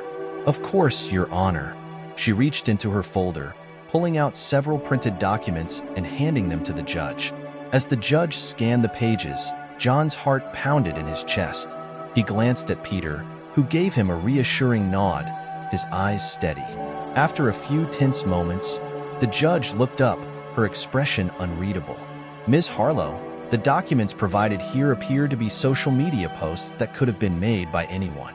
Without concrete proof linking these statements directly to Mr. Whitaker, your evidence is circumstantial at best. John felt a surge of relief, but he knew this wasn't over. Ms. Harlow's face tightened, and she turned her gaze to John, her eyes cold. Your Honor, if I may, I'd like to question Mr. Whitaker directly. I believe he has information that could clarify these matters. The judge nodded. Very well. Mr. Whitaker, please approach the stand. As John stood up and walked to the witness stand, his hands felt clammy, but he took a deep breath, focusing on the words Peter had told him. Just tell the truth. Once seated, he looked out across the courtroom, locking eyes briefly with Mike, who gave him an encouraging nod. Peter sat calmly, his gaze filled with quiet support. Ms. Harlow approached, her expression sharp and calculating. Mr. Whitaker, she began, her voice smooth. Can you tell the court about your relationship with Ms. Torres? John swallowed, then nodded. Yes, we met online and started talking. I trusted her. I thought she was someone I could build a relationship with. She nodded, feigning empathy. And when did you realize that Ms. Torres wasn't who she claimed to be? John hesitated, memories of those painful moments flashing through his mind. A few months in, she started asking for money, telling me she was in trouble. I tried to help her because I thought she cared about me. But eventually, I realized that it was all a lie. Ms. Harlow's gaze hardened, and her voice took on a colder edge. So you're saying that you believed her to be in love with you? That she was the one deceiving you? John felt his jaw tighten. Yes, that's exactly what I'm saying. She used my trust against me. Ms. Harlow's lips twisted into a small smile. Mr. Whitaker, would you say that you felt humiliated by this experience? John blinked, taken aback by the question. Well, yes, I suppose I did. And after this so-called humiliation, did you ever express your frustration about Ms. Torres to others? Did you talk about her to anyone who might sympathize with your experience? John hesitated, understanding what she was implying. I spoke to friends, but only in private. I didn't slander her. Ms. Harlow's voice sharpened, like a predator sensing vulnerability. You say you didn't slander her, but isn't it true that you've been very vocal about the injustice you feel you suffered? That you've painted Ms. Torres as a villain in your life story? John's pulse quickened, but he forced himself to stay calm. I only spoke the truth, Ms. Harlow. I never exaggerated or lied about what happened. She gave a cold smile. But would you say that the truth, as you see it, could be damaging to Ms. Torres' reputation? Peter stood up, his voice cutting through the tension. Objection, Your Honor. Counsel is badgering the witness. The judge nodded. Sustained. Ms. Harlow, please refrain from leading the witness. Ms. Harlow stepped back, her eyes narrowing as she sized up John. Very well. No further questions, Your Honor.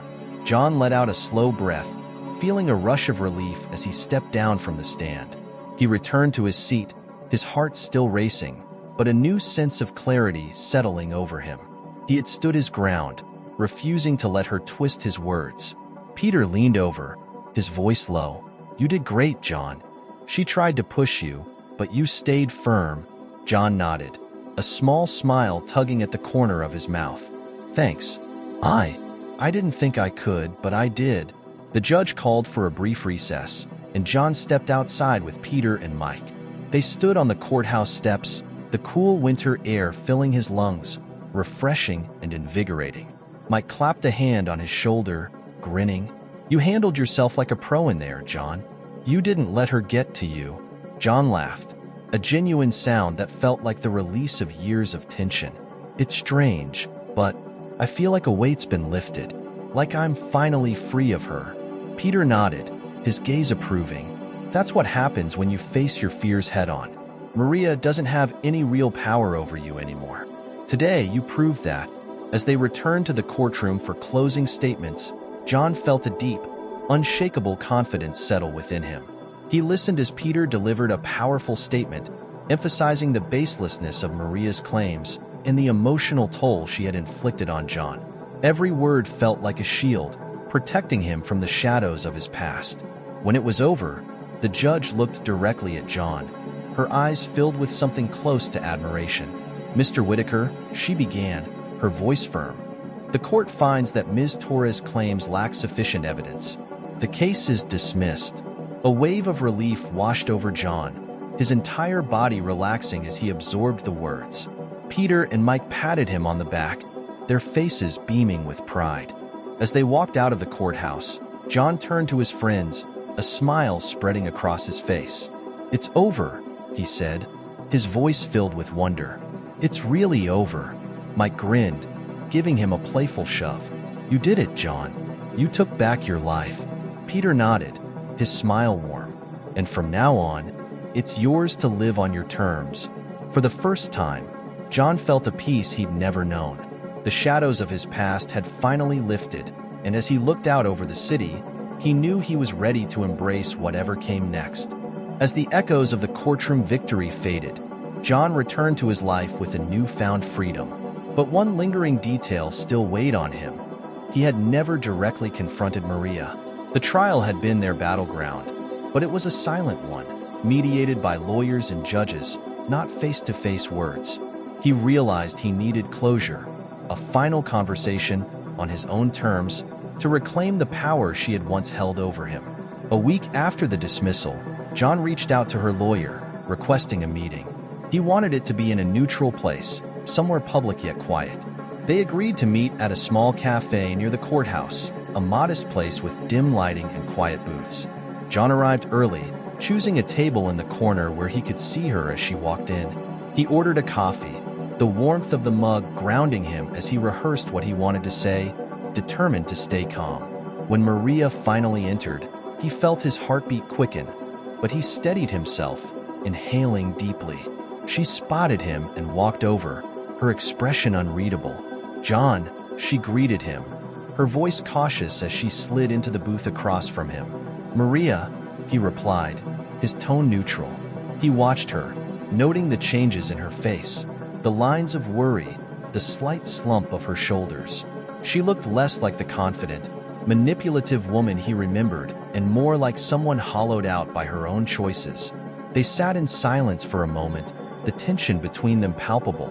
Finally, John spoke, his voice calm but firm. "I asked you to meet me because there are things I need to say, things I couldn't say in court." Maria's gaze flickered, and she folded her hands on the table, her fingers twisting nervously.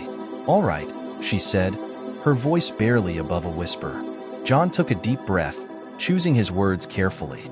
"For a long time, I let you control my life. Your lies, your manipulation, they changed me. They made me doubt myself, question my worth. I spent so much time blaming myself, wondering what I'd done wrong." Maria's eyes softened slightly, and she looked away, unable to meet his gaze.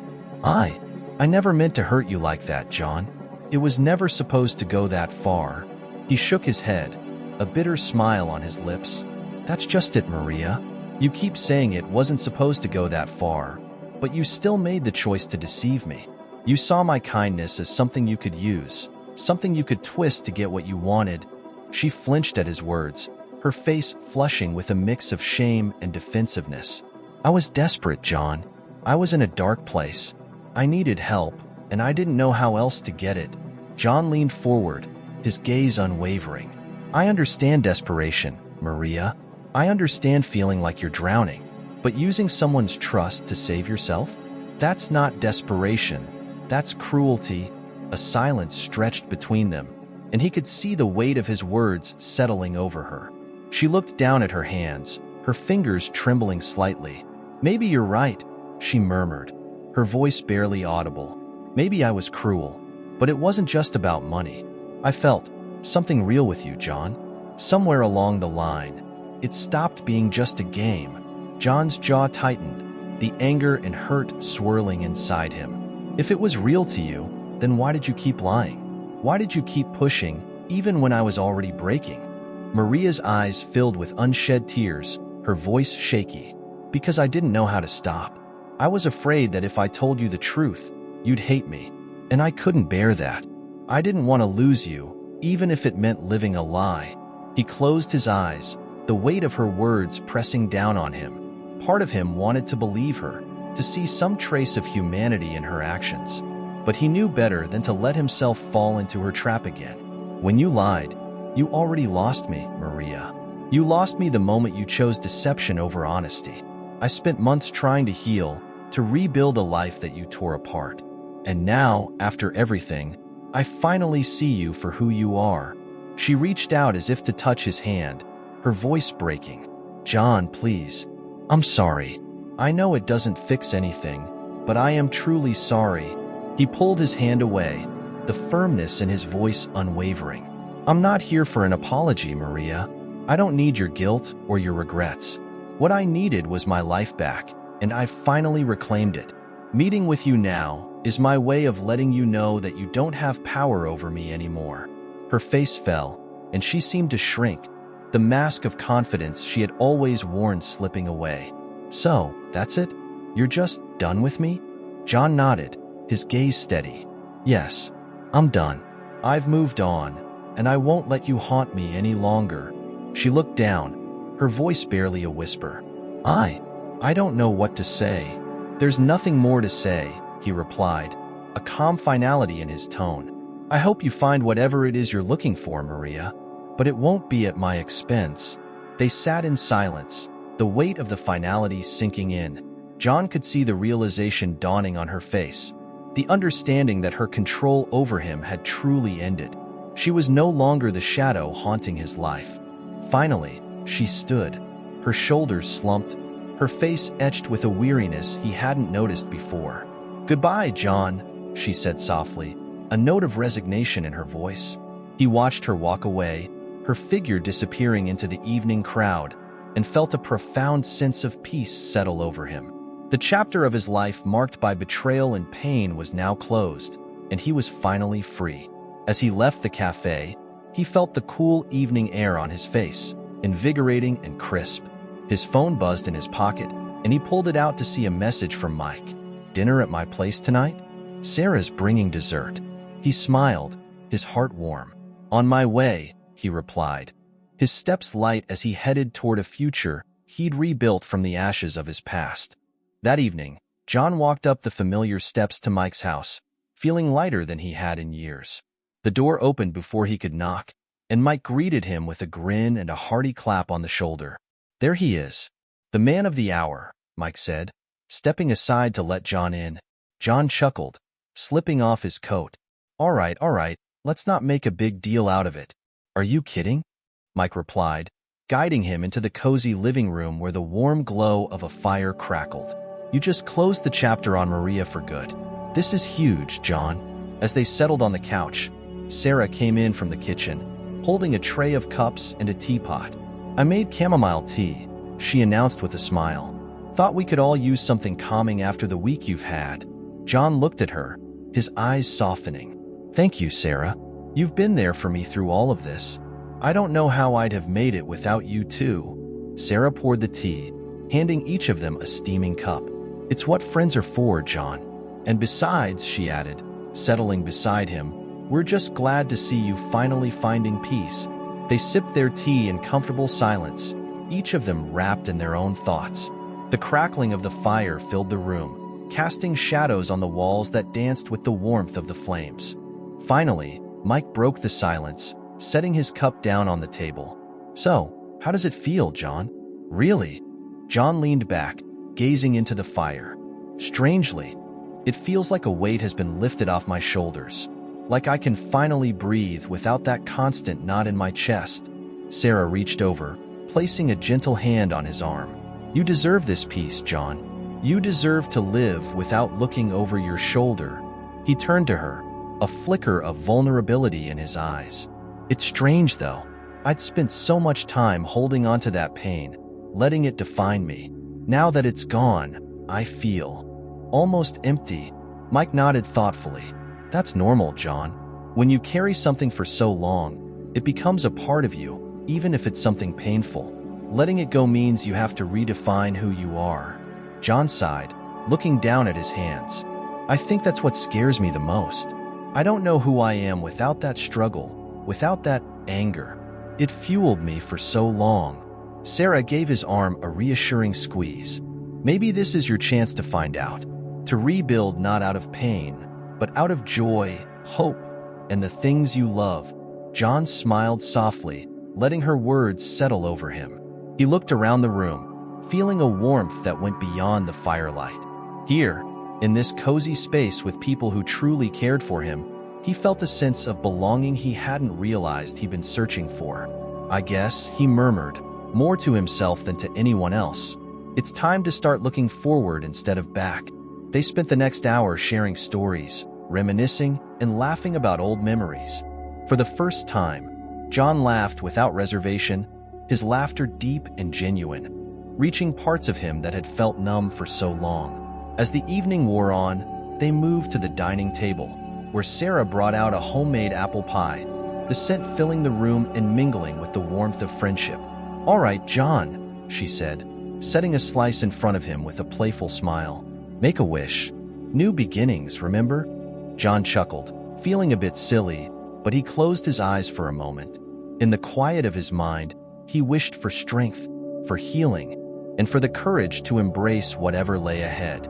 Opening his eyes, he looked at Sarah and Mike, his heart swelling with gratitude. "Thank you. I don't know if I say it enough, but thank you for standing by me." Mike raised his glass, grinning. "To new beginnings, John, and to finding the person you're meant to be." They toasted, the clinking of their glasses a small but meaningful symbol of support and unity. John took a sip, savoring the moment, feeling like he was finally stepping into a life that was truly his. Later, as he walked home, the night air crisp and quiet around him, John reflected on how far he'd come. He'd faced his darkest fears, confronted his past, and found the strength to let go. Now, as he looked up at the stars scattered across the dark sky, he felt a profound sense of calm, a feeling that his life was no longer defined by shadows. When he arrived at his apartment, he found himself looking around with fresh eyes. This was his space, his sanctuary. He took a deep breath, breathing in the silence, and felt something shift within him. He was no longer haunted by memories or by a sense of incompleteness. He sat down at his kitchen table, pulling out a notebook he hadn't touched in years. It was a journal he'd once used to document his dreams, his goals, back before everything had fallen apart. The pages were filled with ideas, aspirations he'd abandoned when his life had derailed. Flipping through it, he felt a wave of nostalgia, and then a spark of something new, hope. He picked up a pen and started writing, his mind racing with possibilities. He didn't know exactly where he was going, but he knew that, for the first time, he was ready to move forward. He wrote down a simple line at the top of the page. "A new chapter begins." The words felt like a promise, a declaration of the life he was reclaiming. And as he looked at the page, filled with ideas and dreams, he felt a quiet joy, a sense of purpose that had been absent for too long. The next morning, he called Mike and Sarah, inviting them over for coffee and breakfast. When they arrived, he shared his thoughts with them, his excitement contagious as he spoke about the things he wanted to pursue. Projects he'd long set aside, passions he wanted to explore. Mike grinned, clapping him on the back. "That's what I'm talking about, John. This is the man we've been waiting to see." Sarah smiled warmly, her eyes shining. "I knew you had this in you, John. This is just the beginning." They spent the morning discussing plans, offering ideas and encouragement. With every word, every laugh, John felt the last remnants of his old life slipping away, replaced by a vision of a future he was ready to embrace. When they finally left, John sat in the quiet of his apartment, the notebook open on the table in front of him. His past, with all its pain and betrayal, no longer felt like an anchor. It was a part of his story, yes, but not the ending. He stood by the window, looking out at the city bustling below, and smiled. He knew there would still be challenges, moments of doubt, but he was no longer defined by the wounds of his past. He was free to write his own story, to live a life built on strength, resilience, and hope. And as the morning sun filled his apartment with light, he felt ready for whatever came next. The world stretched out before him, wide and filled with possibility, and John, at last, was ready to meet it. The next few weeks unfolded like pages of a new story, one that John was finally writing for himself.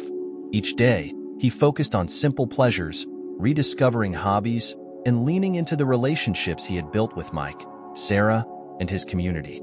As winter melted into the first hints of spring, he felt his life blossoming in ways he hadn't thought possible. One Saturday afternoon, he organized a small gathering at his apartment, inviting his closest friends to celebrate the new season. The air was filled with the aroma of freshly brewed coffee, warm pastries, and laughter as his guests arrived. "John, this place looks amazing," Sarah exclaimed, walking in with a bouquet of daisies. "You've really made it feel like home." John took the flowers, smiling as he placed them in a vase on his kitchen table. "Thank you, Sarah. I've worked hard to make it a place that feels like me." Mike walked in behind her, carrying a bottle of wine. "We're here to celebrate the new and improved John Whitaker," he announced with a grin, holding the bottle up like a trophy. John laughed, shaking his head. "You're too much, Mike." As they all settled in, the conversation flowed easily, the warmth of their friendship filling the room. John listened as his friends shared stories, their laughter mixing with the soft background music playing in the kitchen. After a while, Sarah leaned forward, her eyes bright. "John, I have to say, I'm proud of you. You've come so far, and it's been inspiring to watch you rebuild." John felt a rush of gratitude, his heart swelling as he looked around the room. "Thank you, Sarah, and thank you all for standing by me through everything." Mike raised his glass, his tone both playful and sincere.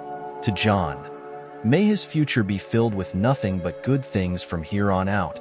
Everyone clinked their glasses, and John felt the weight of the moment, realizing how far he'd come. The scars of his past still lingered, but they no longer defined him. Instead, they were reminders of his resilience, his strength, and the people who had helped him along the way. As the evening wore on, the conversation turned deeper, each friend sharing their hopes and dreams. Sarah spoke of her desire to open a small art studio, and Mike shared his plans to travel and experience new cultures. When it came time for John to speak, he hesitated, choosing his words carefully. "I think, for the first time, I'm excited to focus on myself," he said, his voice steady, "to explore who I am without all the pain of the past weighing me down. I don't know exactly what the future holds, but I know I'm ready to face it, whatever it may be." A comfortable silence settled over the room as everyone absorbed his words.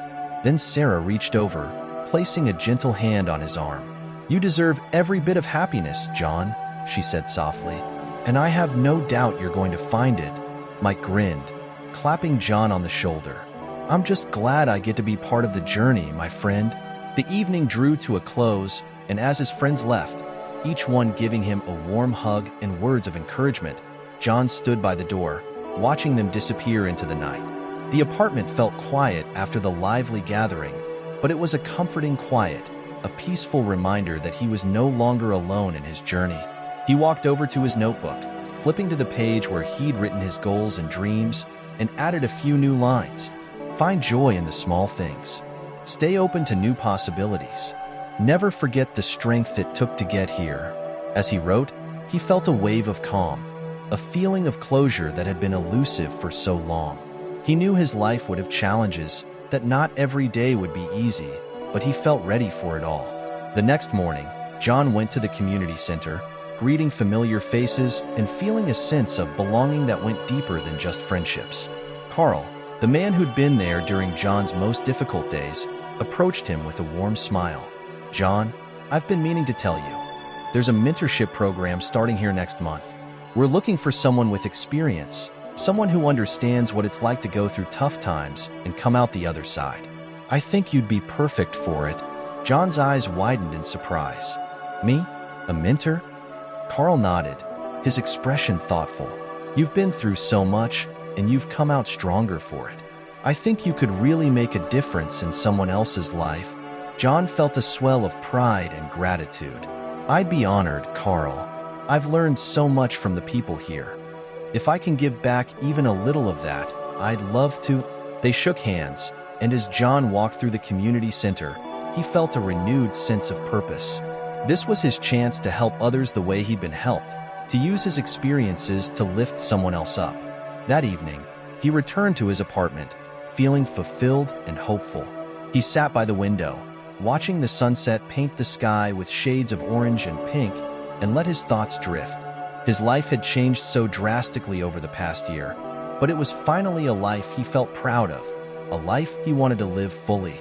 As the sky darkened and stars began to dot the horizon, John made a silent promise to himself: to embrace the unknown, to stay open to growth, and to never lose sight of the strength he'd found within.